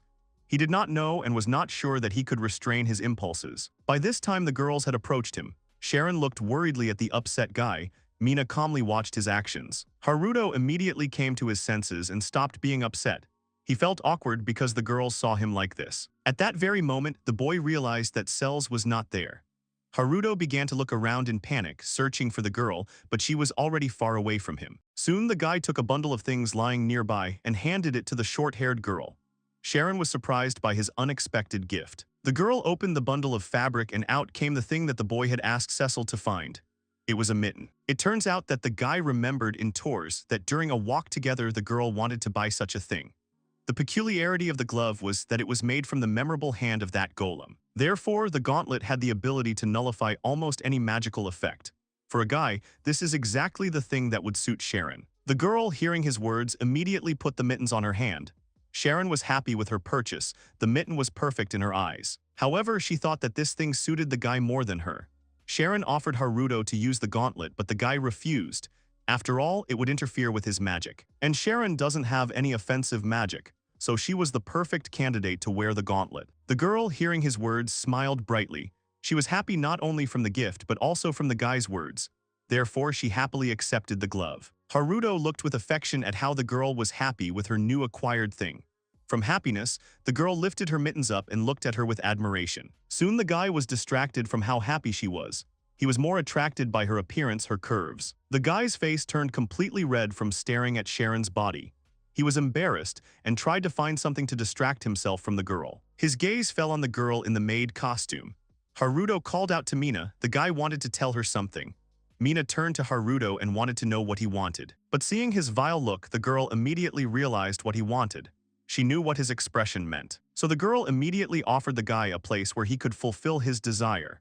Mina pointed to the building and asked if the place inside would suit him. For a moment, the guy was taken aback by her words. His whole face turned red from embarrassment.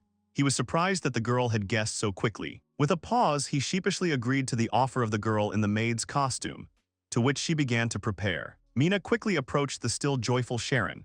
The girl in the maid costume led the puzzled Sharon inside the building. Sharon didn't understand why she was leading her inside the building. The guy smiled calmly and told himself that he would think about Cell's training tomorrow later. At this moment, Haruto, left without clothes, wanted to fully enjoy the two girls. He was in the mood to relax. While the guy was enjoying Sharon, he thought about how Mina had figured everything out. After all, he had only said her name.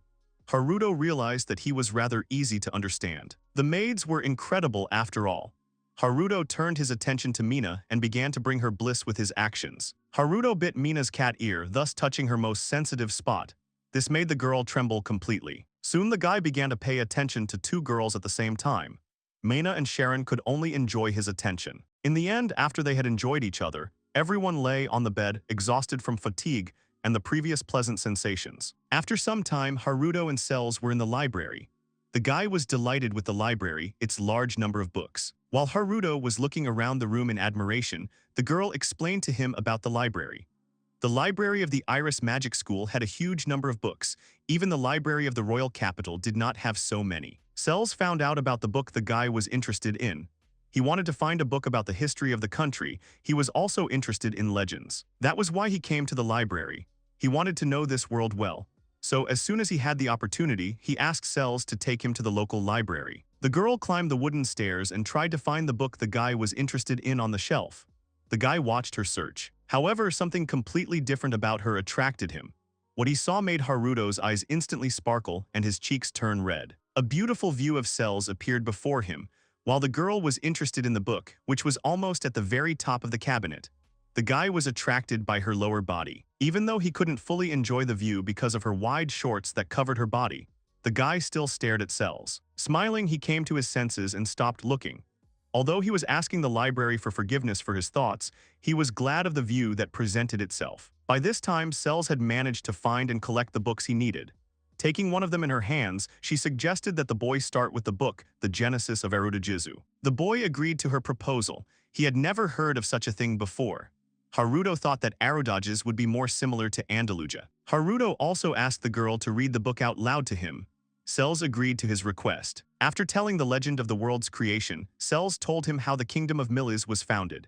And in the end, unfortunately from the entire story, nothing was confirmed that Haruto was in Andalusia. From this understanding, the boy lay down on the table dejectedly. Haruto did not hear anything about Andalusia. He worried Cells with his actions. However, he immediately calmed the worried elf down. For him, all this meant that he was not in Andalusia, but in a completely different world. The boy thought about it with concern. He didn't understand why he ended up in this world, so he was a little worried about it. Even at night, Haruto began to doubt that this world was Andalusia. He prepared for a long time and remembered all the information about Andalusia and was sure that he did everything to move to that world. But it turned out that it was a different world. A different world with a different history. Even if that was true, the level of magic and the development of civilization were exactly the same as in Andalusia. Soon, Haruto didn't care. It wasn't Andalugi, but he was completely satisfied with this world. No one knew that the boy was a hero, and no one wanted to send him back to Earth. But the guy wanted to meet his friends, with whom he had been traveling for 3 years. However, the guy was not saddened by this. He accepted that he was not destined to meet them again. Cells saw the lonely expression on the boy for a moment. She was worried about the boy's condition. But he told her that he was fine and thanked Cells for her concern and help with the books. The girl sheepishly accepted his thanks. The boy helped the girl put the books back in place. At the same time, he thought about his old comrades. They were probably worried that they couldn't save him from exile to Earth. Haruto hoped that they were enjoying life now. Haruto wanted to enjoy the honey trap with Mina in this library. The thought made him smile. The boy began to imagine a fantasy about Mina. She would rather be in the library, covering her mouth in embarrassment to hide any sound while they were enjoying each other. Haruto knew that she would most likely not hold back. Haruto's mouth began to water from the interesting fantasies that came into his head with the maid. He stared at one point, hanging in his thoughts. Cell's eyes filled with embarrassed tears from his long and indecent gaze at her. She trembled involuntarily because of the guy. When Haruto woke up, he realized that he had scared the girl again. She was still in shock from his indecent look. The guy realized that it would take time for Cells to trust him. There were only trees everywhere. The guy, being in the forest, was looking at the map. He was looking for his location on the map. Haruto looked at the map calmly and seriously. He studied the area around him on the map. The guy realized from the map that he was in the right place. Recently, Haruto went to the guild for a quest. Rare medicinal herbs grow deep in this forest. But at the moment, he was not in the forest about the plants. His task was to eliminate the one who was responsible for the destruction of a special flowering glade in the forest. Judging by the tracks, it was suspected that it was an orc. True, there were other adventurers who had accepted the quest before him, but none of them returned. They had probably already been eliminated. In addition to boredom, Haruto took this quest in order to increase his fame a little. However, the main reason was different. The remains of the orc and certain parts of it were currently very expensive. After all, they were used to make strong medicinal potions. They had a special effect, namely, they restored stamina. And the guy really needed these medicinal potions that restore stamina. So the guy took on the quest. After all, when he returned from the dungeon, he only lasted a couple of rounds with each of the girls. The guy is sure that this was only due to abstinence. For example, the day he gave Sharon the glove. Then the guy was completely exhausted and just slept at night. But he wanted to expand the harem and not stop at 4 girls. So the guy needed a potion. He definitely wanted to replenish his harem. Haruto immediately used the magic of searching the forest area. Soon he found the orc. Its presence was felt on the outskirts. The guy also felt other people besides the huge orc. As he approached, he watched the orc fight with the others. The boy was surprised by the recklessness of the 2 people.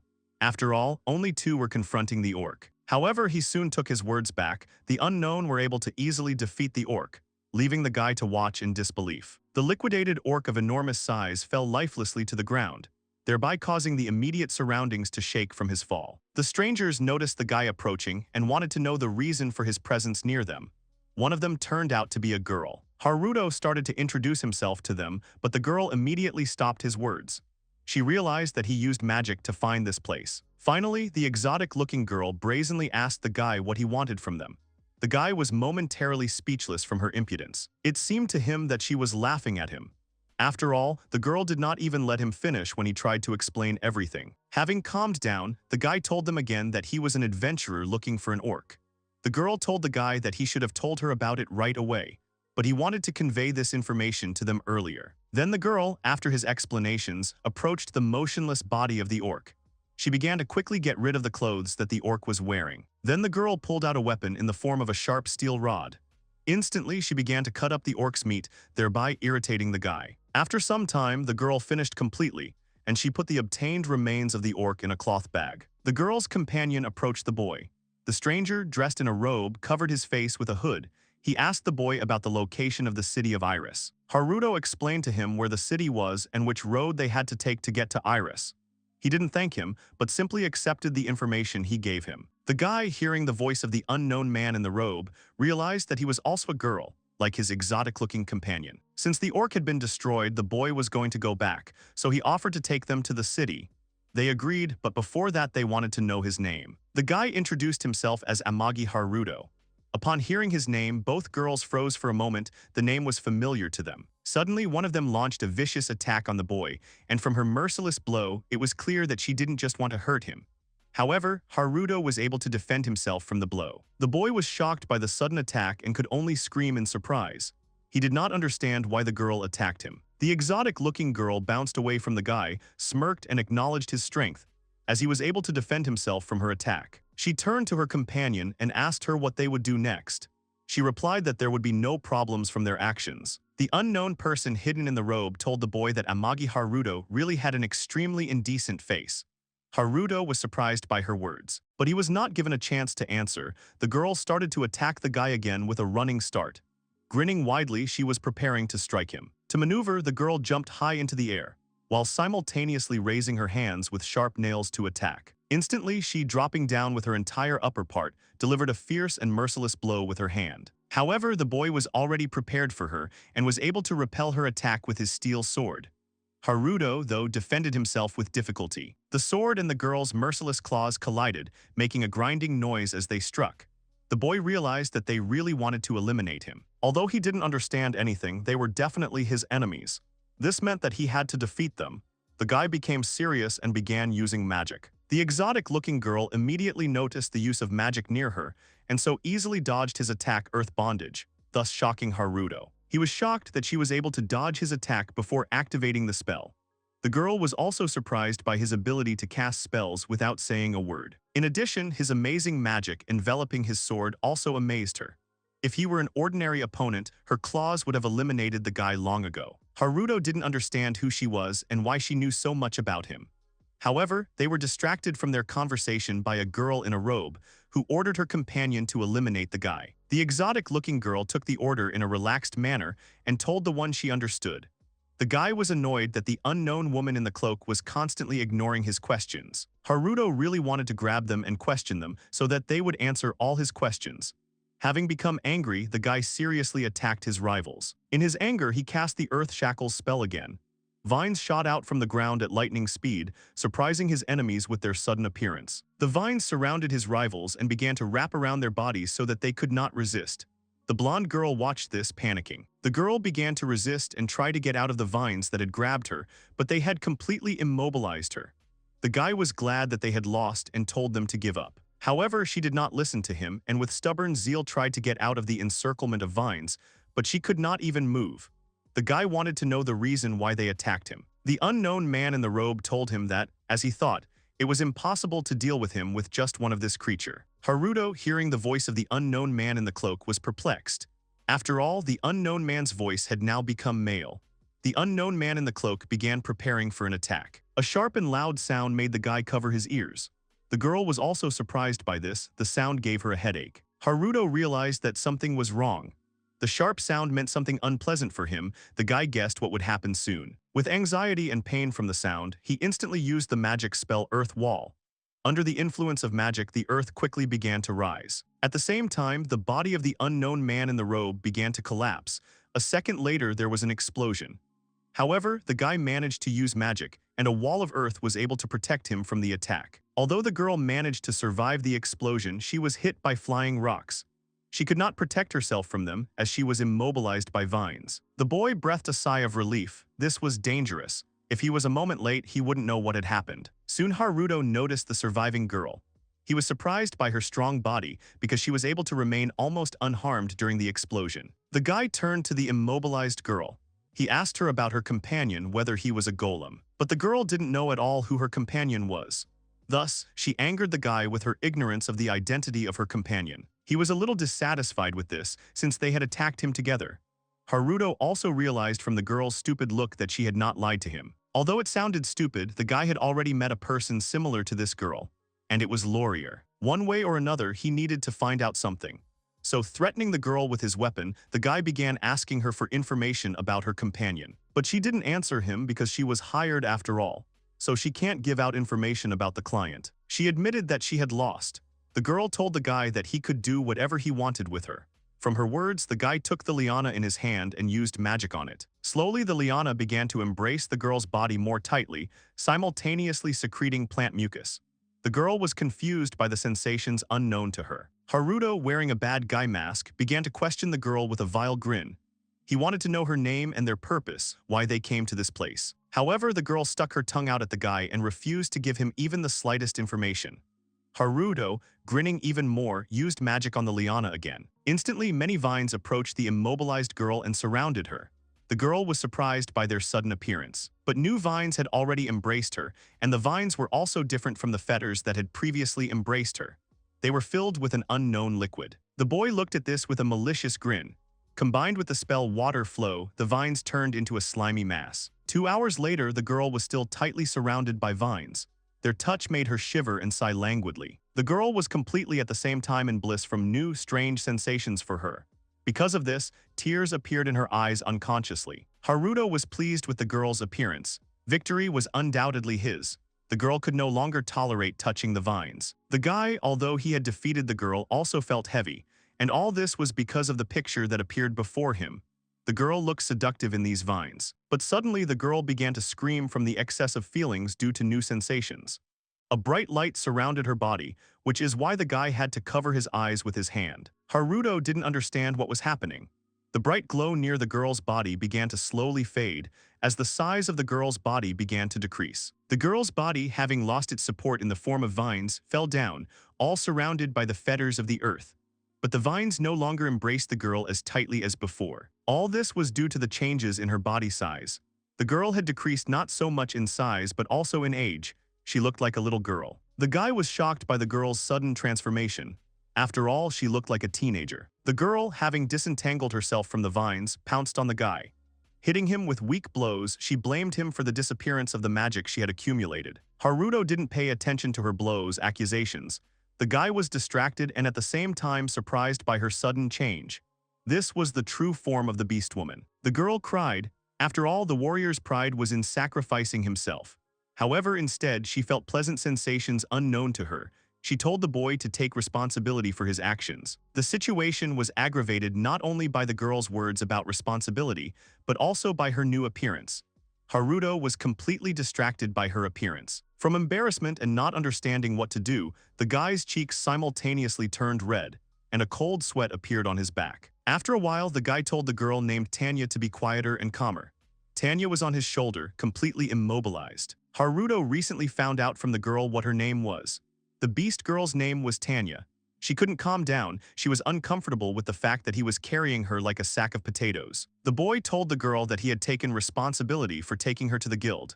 Then he again ordered her to calm down and stop moving. After his words about wanting to give her to the guild, the girl began to panic greatly. She asked the guy to release her immediately. Haruto was irritated by her twitching and wondered when she would stop screaming. However, the girl was distracted from panic. A thought about the guy's magic came to her. She only realized that while she was near Haruto, her magic was restored much faster. Tanya was half beast human, half demon. She did not remember her parents and did not know her exact age. Her character was ugly. The girl bit the guy. Because of the pain from her bite, Haruto screamed. Tanya bit his shoulder hard. Because of this guy, it was unpleasant. So to get rid of the unpleasant feeling, he reflexively moved the girl away from himself at a great distance. Tanya fell face down on the ground. The fall brought tears to her eyes. The girl's nose hurt from the impact with the ground. The guy was angry at her actions. But the girl didn't care. She was also angry because he pushed her off of him. She didn't understand the reason why he did it. The guy grabbed the girl by the head and started shaking her. Haruto was still angry with her. Tanya began to tearfully beg him to stop. Haruto stopped shaking the girl but did not remove his hand from her head. Tanya explained to him that since Haruto was emitting a huge amount of magic, there would be even more if she ate a piece. Hearing this, the guy realized that she wanted to try to eat him. Sighing, he pulled the girl's cheek. Her actions were unacceptable. So he told the girl not to do that again. If Tanya tried to do that again, he would punish her severely. The girl could only take his words seriously. But Tanya still wanted his magic, so she asked Haruto to allow her to touch him. The guy, after thinking for a bit, agreed to her request. After all, he liked the feeling of her pressing her body against him. After some time, the guy, holding the girl on his shoulder, reached the city. Haruto thought about what to do now. The guy didn't know what to do with the girl.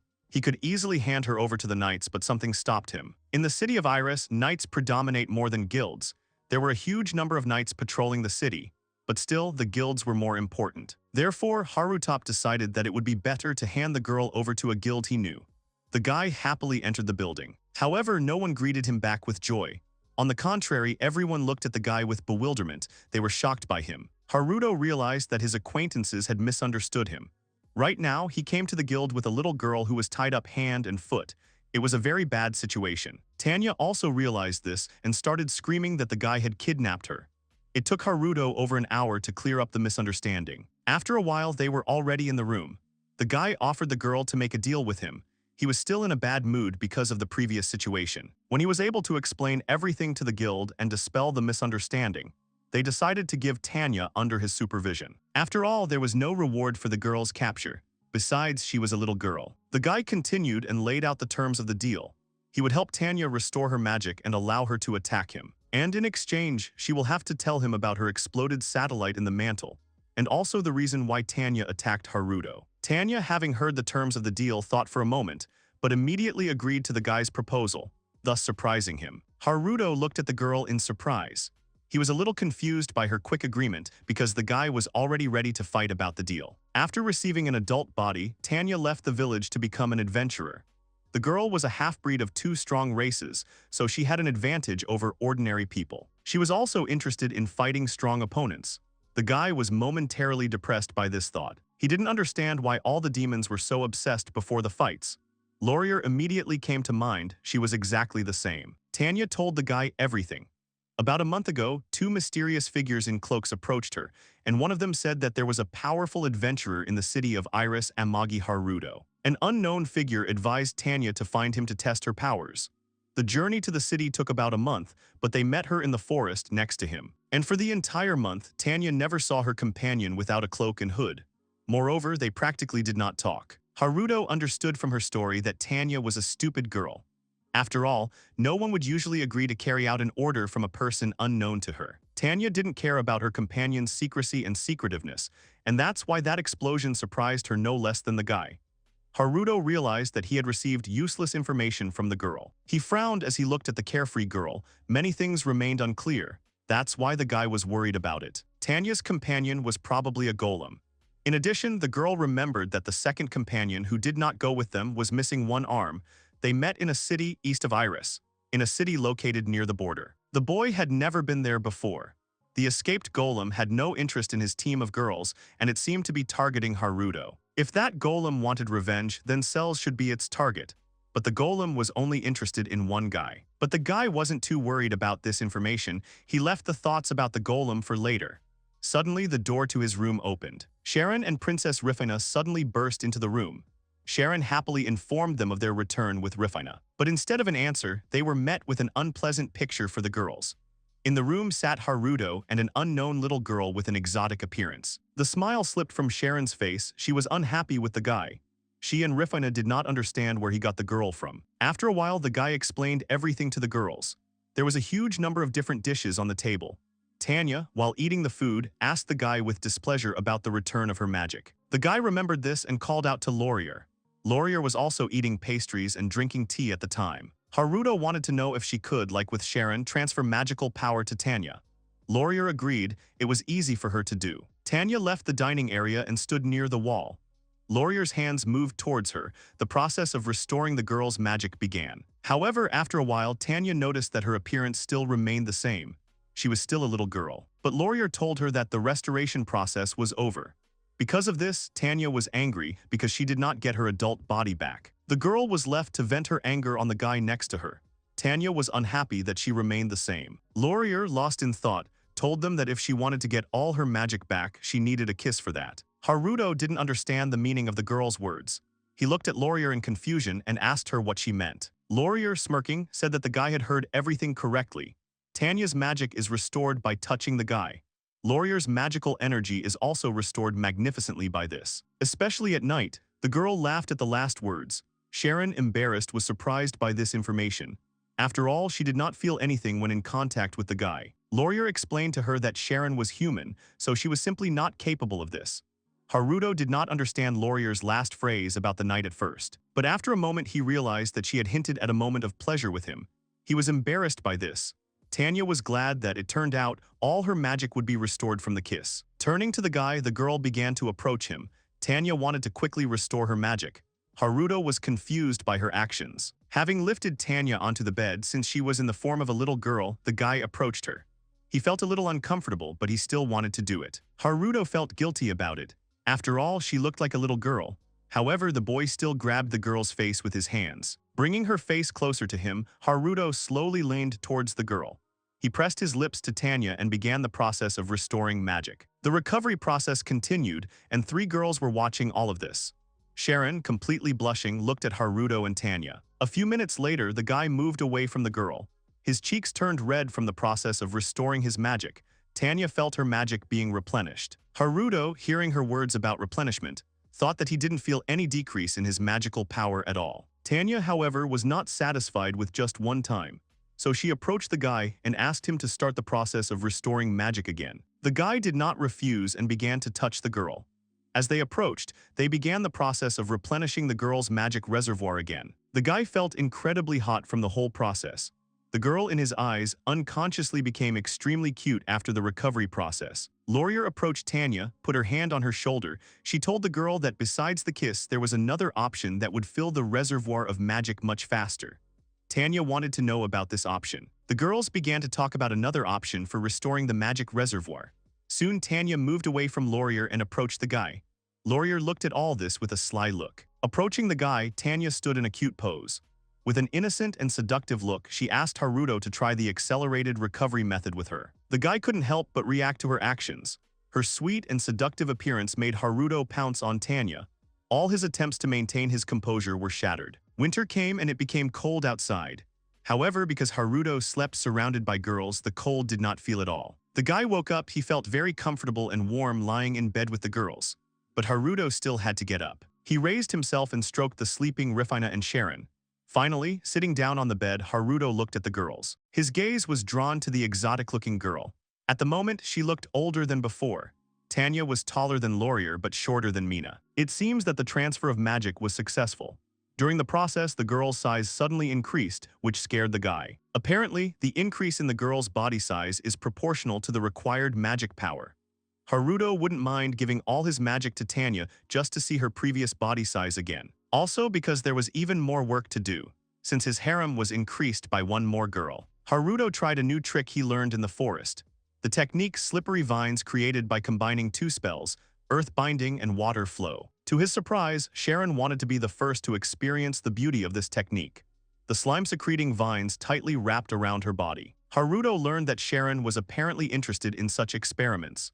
When he saw her with the vines, the boy couldn't help but grin indecently. The other girls didn't try to run away or express disgust at the technique. They always obeyed the guy. Haruto was lucky with them. While the boy was recalling the events of yesterday, the girls woke up and sat up too. Haruto wished everyone a good morning. After some time, a meeting took place. Only Princess Rifina and Haruto himself were present from the guy's team. The man told them that, following the reports of the nightly order, they tried to find a secret entrance to the cave. Due to the collapse, they were unable to find the entrance. However, they were able to find out that the entrance was located somewhere in the forest to the east of the city. Princess Rifina listened to their report in silence. At that time, although the boy was silent, he was surprised by the existence of a secret entrance. The man continued his story. Further investigation confirmed that the golem was moving in an easterly direction. The boy immediately realized that if the golem could cross the border, it would be very difficult to reach him. The Marquis heard the words. The man asked Princess Rifina if she wanted to join the trip. He also offered to help her if she needed it. After the report, Haruto was handed a small iron pass. This was permission to cross the border. The man told them that a little later he would provide them with all the necessary things and funds for the trip. Rifina, bowing to him, thanked the Marquis Cordato. Haruto watched in admiration as she bowed to the man. She was just like a princess from a fairy tale at that moment. For a guy, the girl was very cute. After a while, the boy and girl were able to free themselves from the meeting. Rifina and Haruto were walking along the streets of the city. Amagi was glad to have a pass. Rifina, smirking for a moment, attracted the guy's attention. The girl reminded him of last night and praised the guy. Haruto, blushing from embarrassment at her praise, turned to the girl. Rifina continued to praise the guy as he somehow managed to come up with a method that would satisfy and not deprive everyone. Approaching the guy, she grabbed his hand and deliberately touched it with her upper body. From tomorrow on, they will no longer play with each other. It won't work like before. The girl started looking at the guy in an indecent way. Haruto immediately understood what she wanted. Of course, he was happy to enjoy the process with everyone at once, but sometimes it is necessary to be alone with each of the girls. To strengthen the connection, such actions are also necessary. The guy and Rifina were in the room. They were already excited. Haruto looked at the excited girl. She was waiting for his actions with embarrassment. Her eyes literally drew the guy in. Their bodies merged into one shadow. The process of pleasure began. Each of them felt extraordinary bliss. The sensations were incredibly pleasant. The guy began to please the girl and enjoyed the whole process himself. Perhaps this is how dreams and hopes come true. After a while, Tanya was looking at the birds soaring in the bright blue sky. The guy and Laurier were sitting relaxed and resting on a bench that was on the roof. However, Haruto was attracted by what was happening below. Cells and Mina were preparing food. The guy was looking at Cells. Laurier and Tanya were interested in what attracted the guy. He replied that he was just thinking about someone in an apron. He described his fantasy to the girls. The guy wanted to see someone in an apron without clothes. Tanya didn't understand the meaning of this. Haruto explained that it was tempting for him, but Tanya still couldn't understand. Laurier, smirking, told him that the guy was always thinking about something stupid. The guy was embarrassed by her words. He sighed and told both girls that they lacked attractiveness in such things. Laurier, hearing his words about attractiveness, darkened. Haruto thought that what he said about attractiveness in such things was a sore subject for Laurier, so he felt a little awkward. However, Laurier's actions showed the opposite. She approached the guy and pressed a certain part of her body against him. She grinned and told the guy that his attractiveness was not important in pleasure. Tanya felt how the guy's magic increased. The girl also clung to the guy and was in bliss from his magic. Haruto realized that there was a connection between his arousal and magical energy. After the unexpected sensations from Laurier and close contact with Tanya, Haruto was sweating all over. He was hot. The guy wanted to take a bath. An idea came to him. Since no one was in a hurry, the guy wanted to have a bath day. He told all this to the other girls. After going downstairs, the boy began to prepare. He wanted to cast a spell to create a bath day. Cells was worried about him. After all, manipulating matter requires a huge amount of magical power. He might have reached the limit of magical power. But Haruto wasn't worried about things like emptying his reservoir of magic power. He had complete confidence in himself. After all, he was a former hero. The guy instantly cast the magic spell Earth Bath. He was going to dig a hole using the Earth Bath spell. This would increase the density and hardness of the water to prevent it from becoming cloudy. By digging up a source of water from underground, the boy was able to hold back the flow of water that appeared during the excavation. Then, after holding Haruto, he directed a stream of water down the pit and heated the water using the fire bomb spell. After some time, the bathhouse was ready. Instead of the former plot of land, a so-called pool with heated water appeared on the site. The girls were amazed and surprised by what the boy had done. Each of them went down to the water. Cells was surprised that he had managed to get a huge amount of water because in their world it was difficult. Haruto was glad of the girls' admiration, especially he was glad of the praise from Cells. The guy realized that the girl was no longer afraid of him. He looked at Cells with flushed cheeks. He wanted her to repeat her admiration for him once again. However, the girl was worried that there was only one bathtub. He grinned and suggested that they all bathe together. Cells was shocked that the guy would bathe with the girls. She wanted to suggest that they bathe one after another, but he justified himself, arguing that the water would soon cool down and he would not have the strength to warm it up again. Cells understood the meaning of his words. She timidly agreed with his argument. The guy, smiling, expected that she would agree to bathe together. But Cells refused to take a bath because of the shared bath with him. The guy felt that everything did not go according to his plan. While the boy was feeling down because Cells refused, Sharon approached the girl. She wanted to know why she wouldn't go to the bathroom. Sharon tried to persuade the girl to take a bath. However, Cells still did not agree. The boy was happy. He got help from someone he didn't expect. However, Sharon told Cells that Haruto would look after them and guard them. The guy realized that he would not get what he wanted. Cells was surprised that he would not swim with them because it would be difficult to warm up the water. Sharon told her that the guy lied to Cells. The guy called out to Sharon. The girl turned to the couple and looked at him with a dangerous, dark gaze. The guy couldn't say anything from her gaze. The view of the bathhouse was blocked so that no one could watch them bathe. The girls enjoyed the warm water in the bathhouse. The guy was annoyed. Haruto didn't swim with them because he was on guard. although he could keep an eye on them just by using search. But he realized that he hadn't told anyone about the properties of search magic. At least with the help of the magic spell search, the guy could secretly look at the girls bathing. Sometime later in the same place, a sparring match was taking place between Haruto and Sharon. The girl struck the guy and was able to cause damage. Sharon was surprised by this. Laurier looked at them, keeping his arms crossed over his chest. The girl was happy for her companion.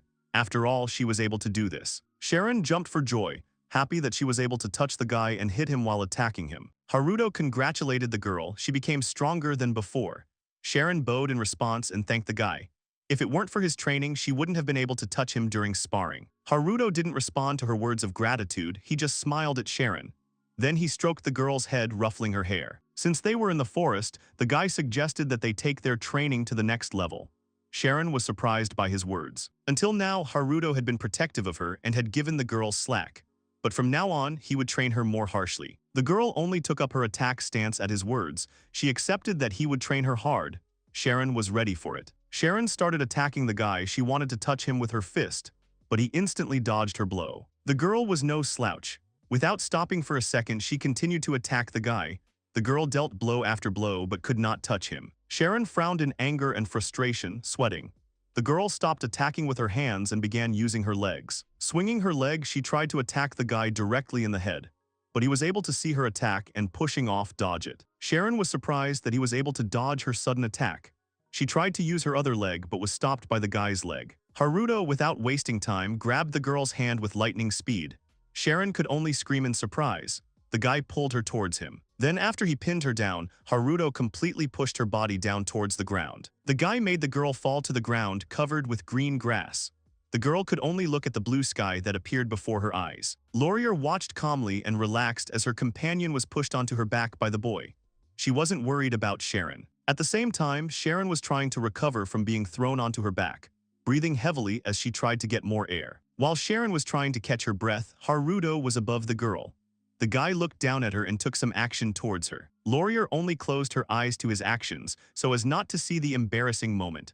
Haruto grabbed a certain part of the girl with his hands, causing her to scream in embarrassment. The guy enjoyed the feeling of contact with the girl. A certain part of her body fit perfectly in his palms. This was the girl's punishment for her loss. After all, the guy told her that he was going to take her seriously. Sharon was embarrassed by this. Haruto continued to touch Sharon with his hands, slowly squeezing and unclenching her beads. The girl sighed softly from his touch. This perfect combination of the girl's body proportions seemed to be made especially for the guy. That's exactly what he thought. Haruto thoroughly enjoyed the contact with Sharon. However, the guy soon came to his senses from Sharon's incredible appearance. He remembered that besides the girl who had lost to him, Laurier was nearby. Her contemptuous and condemning gaze burned into the guy's back. Haruto realized that the girl did not approve of his actions. It seemed to him that Laurier had become too arrogant towards him lately. So the embarrassed boy moved away from Sharon, pretending that he hadn't done anything a few minutes ago. The boy thought that it would be bad if Cells saw them. But Cells had been watching his actions for a long time. With a frightened look and tears in her eyes, the girl looked at them, trembling. The girl, noticing the guy's gaze, immediately ran away from their company. Haruto wanted to stop her, but she moved away from him too quickly. The guy could only silently and dejectedly look at the girls retreating back.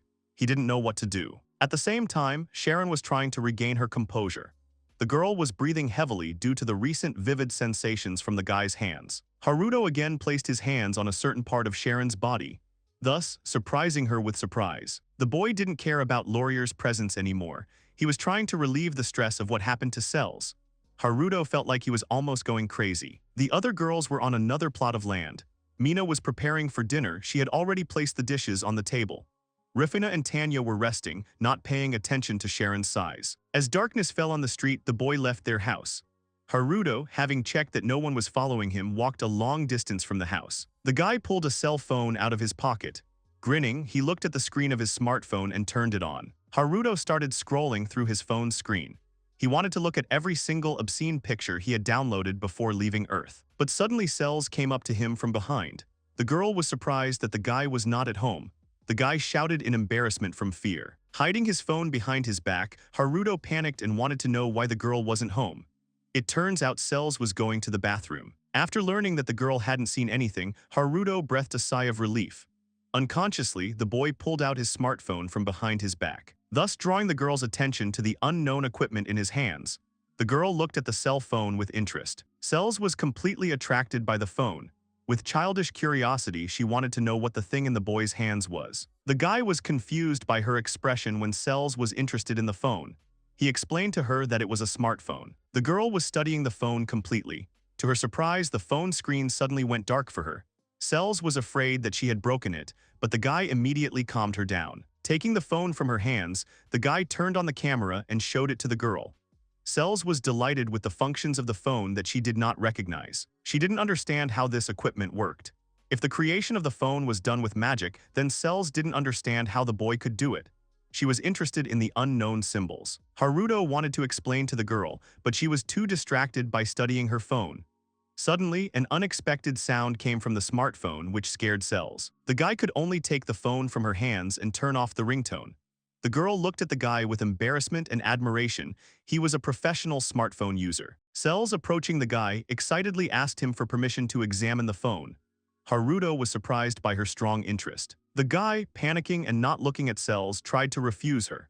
He didn't want her to see his collection of obscene pictures while studying the phone. However, Cells approached the boy and looked at Haruto with her puppy eyes. She had never been this close to him. The boy realized that this was a chance to get closer to Cells. They would be able to spend more time together studying the cell phone. But there was one problem. Once Haruto deleted these photos, he would not be able to restore them, and they were like memories of Earth for him. Cells, seeing him thoughtful, thought that he did not agree with her request. The guy had to give in, although he was not sure of his choice. But doubts quickly disappeared from his head. After all, he now had so many girls that the need for such photos disappeared. So the guy, having regained his composure, agreed to examine the phone, thus making the girl happy. Cells was glad that she was able to study the object that interested her, called the telephone.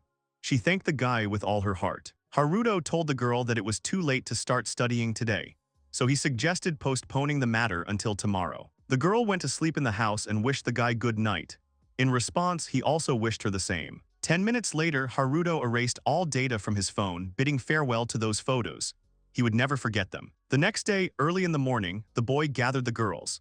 Having arranged them in a semicircle, he wanted to explain to them one type of magic. Sharon raised her hand and wanted to ask Haruto a question.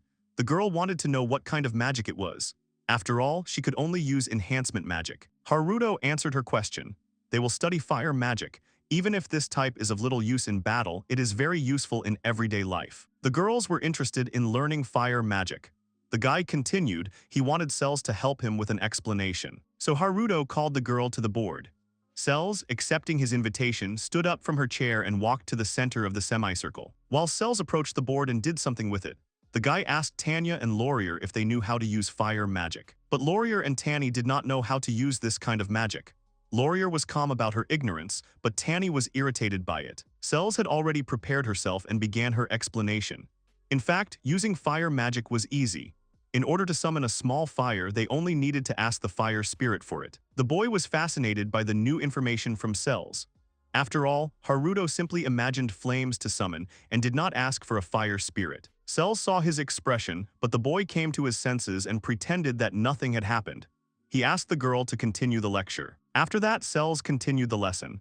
The girl was a genius, so she explained everything quite simply for the others. But although her explanations were good, learning magic is not easy. Few can achieve high rank in it. Haruto noticed that some, namely Tanya and Laurier, were not interested in learning the new type of magic.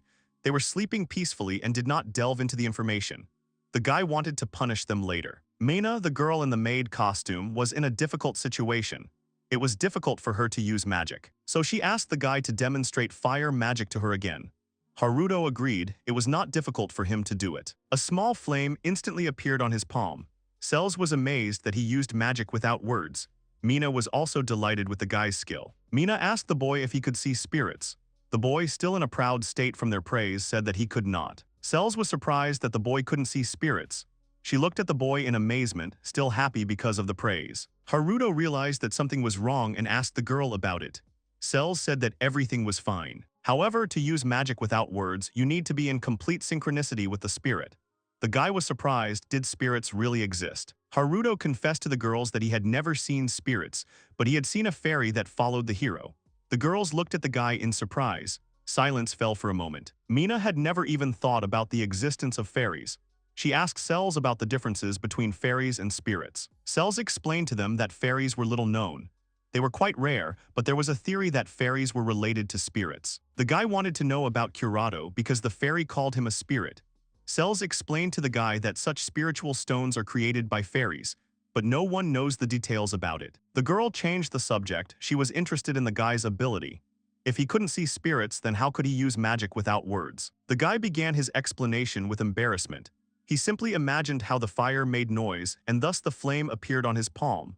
Along with the explanation, he showed funny movements. However, Cells did not understand the guy's explanation at all. She looked at his performance with bewilderment and confusion. Mina, on the contrary, understood his actions. After trying his method of creating a magic spell, a small flame instantly formed on her palms, illuminating her face. The boy felt happy that his method worked, and the girl was able to use fire magic. Cells looked with admiration at the flame that formed on the girl's palm. Mina thanked the guy for his explanation. Now she understood exactly how to use fire magic. She was happy about it. Cells felt a little depressed after her admiration, because how could one understand such a stupid explanation? But his stupid explanation helped not only Mina, but also the other girls to understand what was going on. But Rifina could not grasp the essence of the spell. The guy silently looked at Cells, who was dejected by this. She, shocked and in disbelief that everyone could understand magic from the guy's explanations, went to the stream dejected. The sound of the wheel hitting the ground grew louder. The carriage rolled smoothly and relaxed along the road. The girls from the open roof noticed the border town ahead, Moruto. The guy was with them too, looking at the border town. On his back was a girl with an exotic appearance. Tanya was very embarrassed. She, in an embarrassed state, called out to the guy with displeasure. But he pretended not to hear her call. The guy smiled blissfully. The girl called him an indecent guy. After all, Haruto brazenly touched her under the guise of supporting her. Hearing her discontent, he only suggested that she get off his back. Tanya couldn't answer and just tolerated his touches. Rifina and Sharon, accustomed to the guy's actions, just looked at it with embarrassment. Haruto recalled the information about the border town of Moruto. Iris and its surroundings were quite large cities in this world. What made Moruto unique was that in the center of the city there is a wall dividing it into two parts. You can only leave and enter the city by going to the city hall. Soon the boys' team arrived in the city of Moruto. The boy, still holding Tanya on his back, was enthusiastically looking around the city streets. They were lively. Cells began to explain the news to everyone. On the other side of the city was the famous dungeon. It was not as deep as the labyrinth in Iris, but no one had ever been able to get through it. Haruto remembered that Tanya wanted to come here. It turns out that she wanted to go to Moruto for the dungeon. But she was told that she shouldn't go to the neighboring country, so she joined the guild. They didn't have to cross the border yet. Their target wasn't the dungeon but the golem. Because of that, the guy split the team and wanted to get down to business. He decided to divide everyone and assign roles. Laurier and Rifina would convey greetings to the city authorities and a letter from the Marquis asking for help. Then Sharon with Cells and Tanya. The three of them will find a place to stay and go through an interview at the Adventurers Guild. Only Haruto and Mina remained. They would mostly just ask passersby. But the guy would like to explore the city alone. If the golem is still in this city, it can sense something. The boy turned to his companion. It was necessary to start from the outskirts of the city. And so Haruto was left alone with Mina. The girl held his hand tightly and did not let go of his hand for a moment. The boy enjoyed the touch of Mina's soft hands. He wasn't going to bring the girl to a back alley and ask for something indecent. If they got lost, it would be bad for them. The guy noticed the building. At first he thought it was a hotel. However, the presence of girls in revealing clothes near the building showed that it was not a hotel. The boy had the idea that this was not just a hotel, but maybe a red light district. Haruto didn't understand. Why was he in such an area?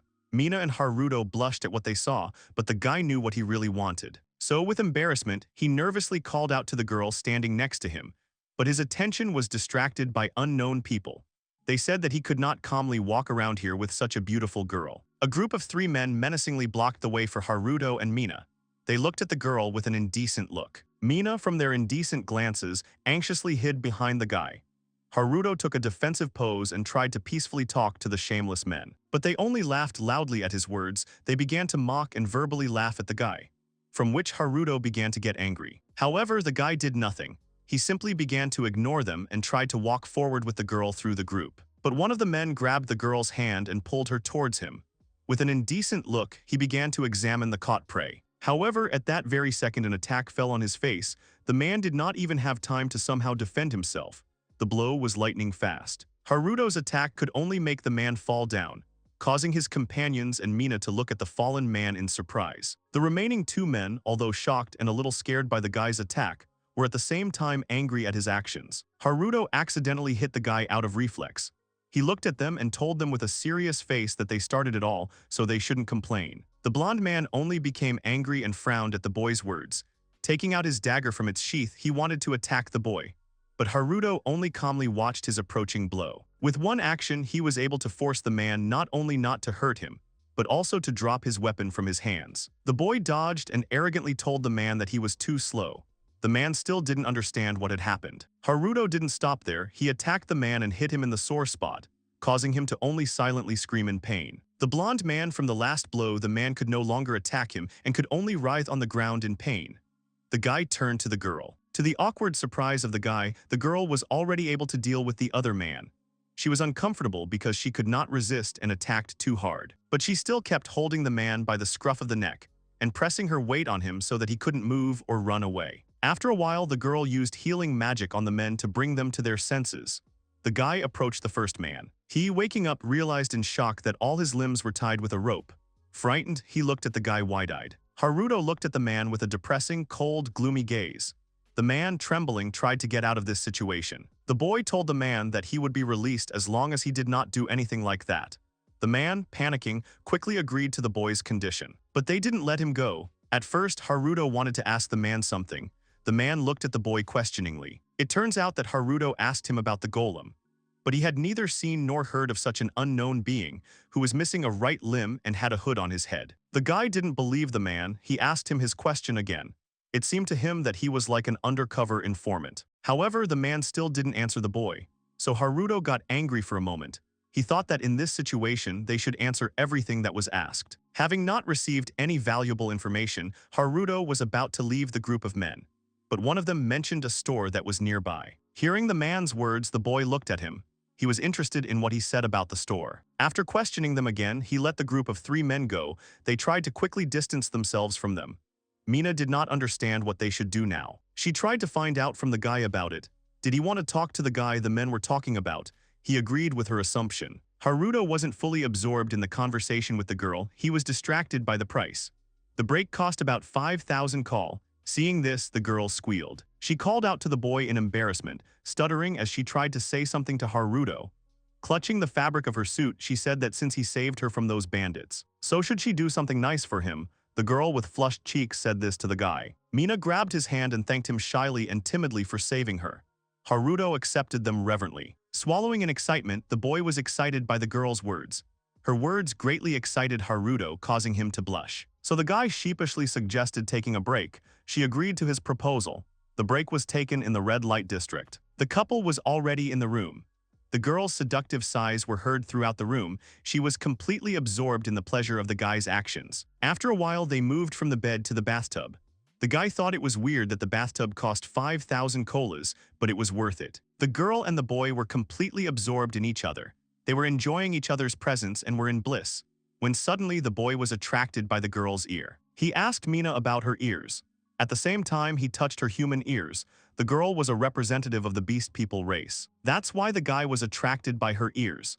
The girl was embarrassed by his attention to her ears. Haruto was wondering if she could hear with both types of ears. Mina replied that the sounds were coming from everywhere. That's why she didn't really understand the difference between humans and beastmen. The girl also did not understand how ordinary people could use only one pair of ears. He only said to himself in embarrassment, after all, they are ears. However, soon they no longer thought about the ears. All their attention was drawn to the pleasure and touching of each other. After some time, Haruto went to the western part of Maruto City, namely to the tavern. The guy entered the building. Rifana and Mina were already waiting for him there. They greeted the guy joyfully. Princess Rifana was sitting on the sofa and drinking tea. Haruto, seeing the two of them, also greeted the girls, who had returned so quickly to their current temporary home. The guy asked about Laurier. Rifana immediately answered that the girl was sleeping in her room. Haruto was a little dissatisfied with what the girl said. After all, Laurier was supposed to accompany Rifana and help her. But the guy stopped thinking about it and asked the girl if they found out anything. It turned out they hadn't found anything interesting. They'd been told there hadn't been any special incidents, so no one knew anything. But they were going to look into it. The guy, after hearing her report, wanted to know what was going on with Sharon and the other girls. It seemed he shouldn't have expected anything grand from them. Riefna noticed the bag the boy was holding. She was curious about what he had bought there, so she asked the boy about his purchase. Haruto smiled and pulled out an item from the bag. He bought leggings and showed them to the girls with a beaming face. Riefna and Mina were surprised by his purchase. They did not know what the word leggings meant, and it was the first time they saw this type of clothing. The guy explained to them what leggings were. Simply put, they were elastic women's underwear. Haruto was walking along the streets of Moruto City and noticed a store called Everything You Need at Romans. The guy had been told about this store by that man. He left Mina at the hotel and came there alone. Entering the store, the guy looked at the store's assortment with surprise. It turned out that this was not the informant's office but a store with cosplay costumes. This place was truly romantic. At the entrance, he was met by a friendly man with glasses and a mustache. They sold costumes of knights from the royal court, guild uniforms, black robes, robes for the Iris school, and basically everything that the heart could desire. The guy realized that the man probably thought that dressing up as a maid was Mina's hobby, so he told the guy about the store. The guy, leaving the store, felt his wallet become lighter. Riefna understood the purpose of his purchase. If it makes him happy, then she will gladly try on the leggings. Mina also agreed with her words. She invited the guy to join him on a trip to this store next time. The guy was happy with their response. As a result of the argument between the three, it was decided that this treasure, the leggings, would belong to Riefna. If he gave them to Cells, she would definitely not wear them. So the boy, looking at the girl, asked her to let Cells put them on. Riefna enthusiastically agreed to fulfill his request. The next day early in the morning, the sun's rays fell into the room. A bird sang loudly under the window. The boy woke up from its singing. Yawning, the boy finally woke up from his sleep. Haruto was already tired. He couldn't believe that he was sleeping alone in such a small room. He felt uncomfortable. It was a mistake to bring Cells to the innkeeper. The girl did not want to sleep with him, so she put him in a solitary room. As a result, all the girls were placed in one large female room. If there had been at least 2 rooms for girls, Haruto could have visited them at night. Haruto couldn't believe that he was deprived of the pleasure of enjoying the girls' bodies. He waited a whole month, and now he didn't have a single indecent photo. The guy could only sigh sadly. Because he couldn't do anything about it, he decided to relax separately with the girls. The first one he enjoyed was Riefna. After that, he went to the place where he had been with Mina and Riefna with Laurier. From such pleasure, his wallet would soon be empty. Visitors to such places already knew him. The third time, to the general shock of passers-by and visitors, he went to that place with Tanya. However, the guy did not regret it. Then Sharon and Mina, as an apology for leaving him in a separate room, decided to reward him. He would do whatever he wanted with them. As expected, Mina held the bar. She had great stamina like a beast man. The guy enjoyed the sight of the 2 girls. Mina was indeed a magnificent and incredible maid. Soon the guy joined the girls and began to give pleasure to each of them. It had been 2 weeks since they had arrived in Moruto City.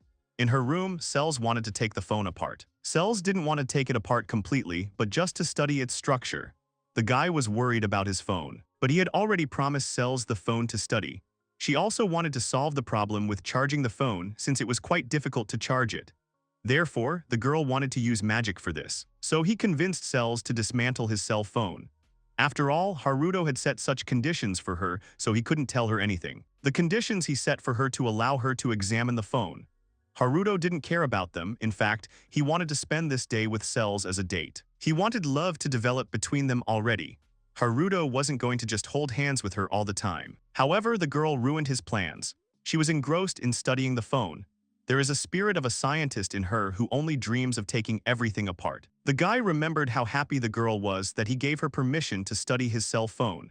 Her smile was beautiful then. The guy considered her an angel at that moment.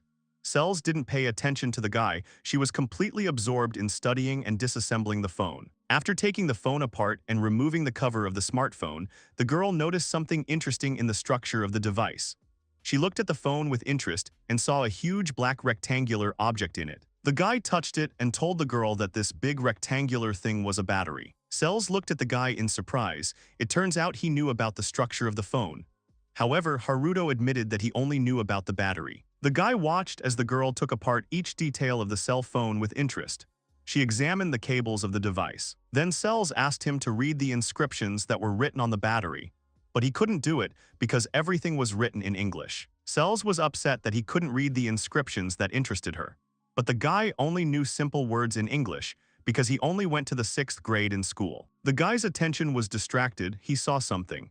It turns out that Cells put on the leggings he gave Rifina after all. The boy was beside himself with happiness. In his mind, he thanked Rifina for being able to persuade Cells to wear leggings.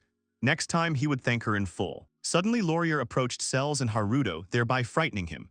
Laurier's call made the guy turn to the girl. Laurier had just woken up and was hungry, so she asked the boy to eat with her somewhere. But he wanted to refuse her because he was busy with Cells.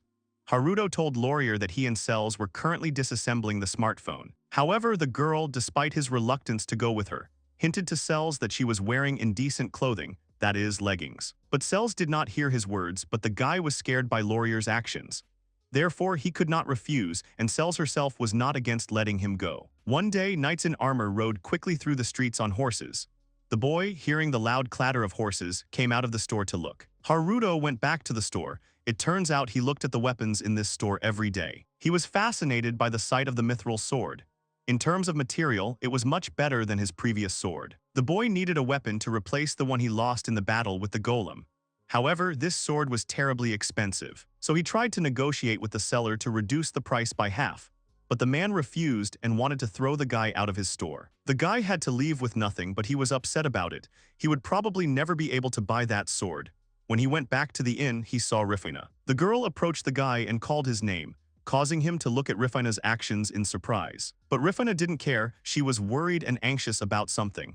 She told the guy that the matter was urgent and wanted to take him away quickly. The guy and the girls learned some terrible and shocking information.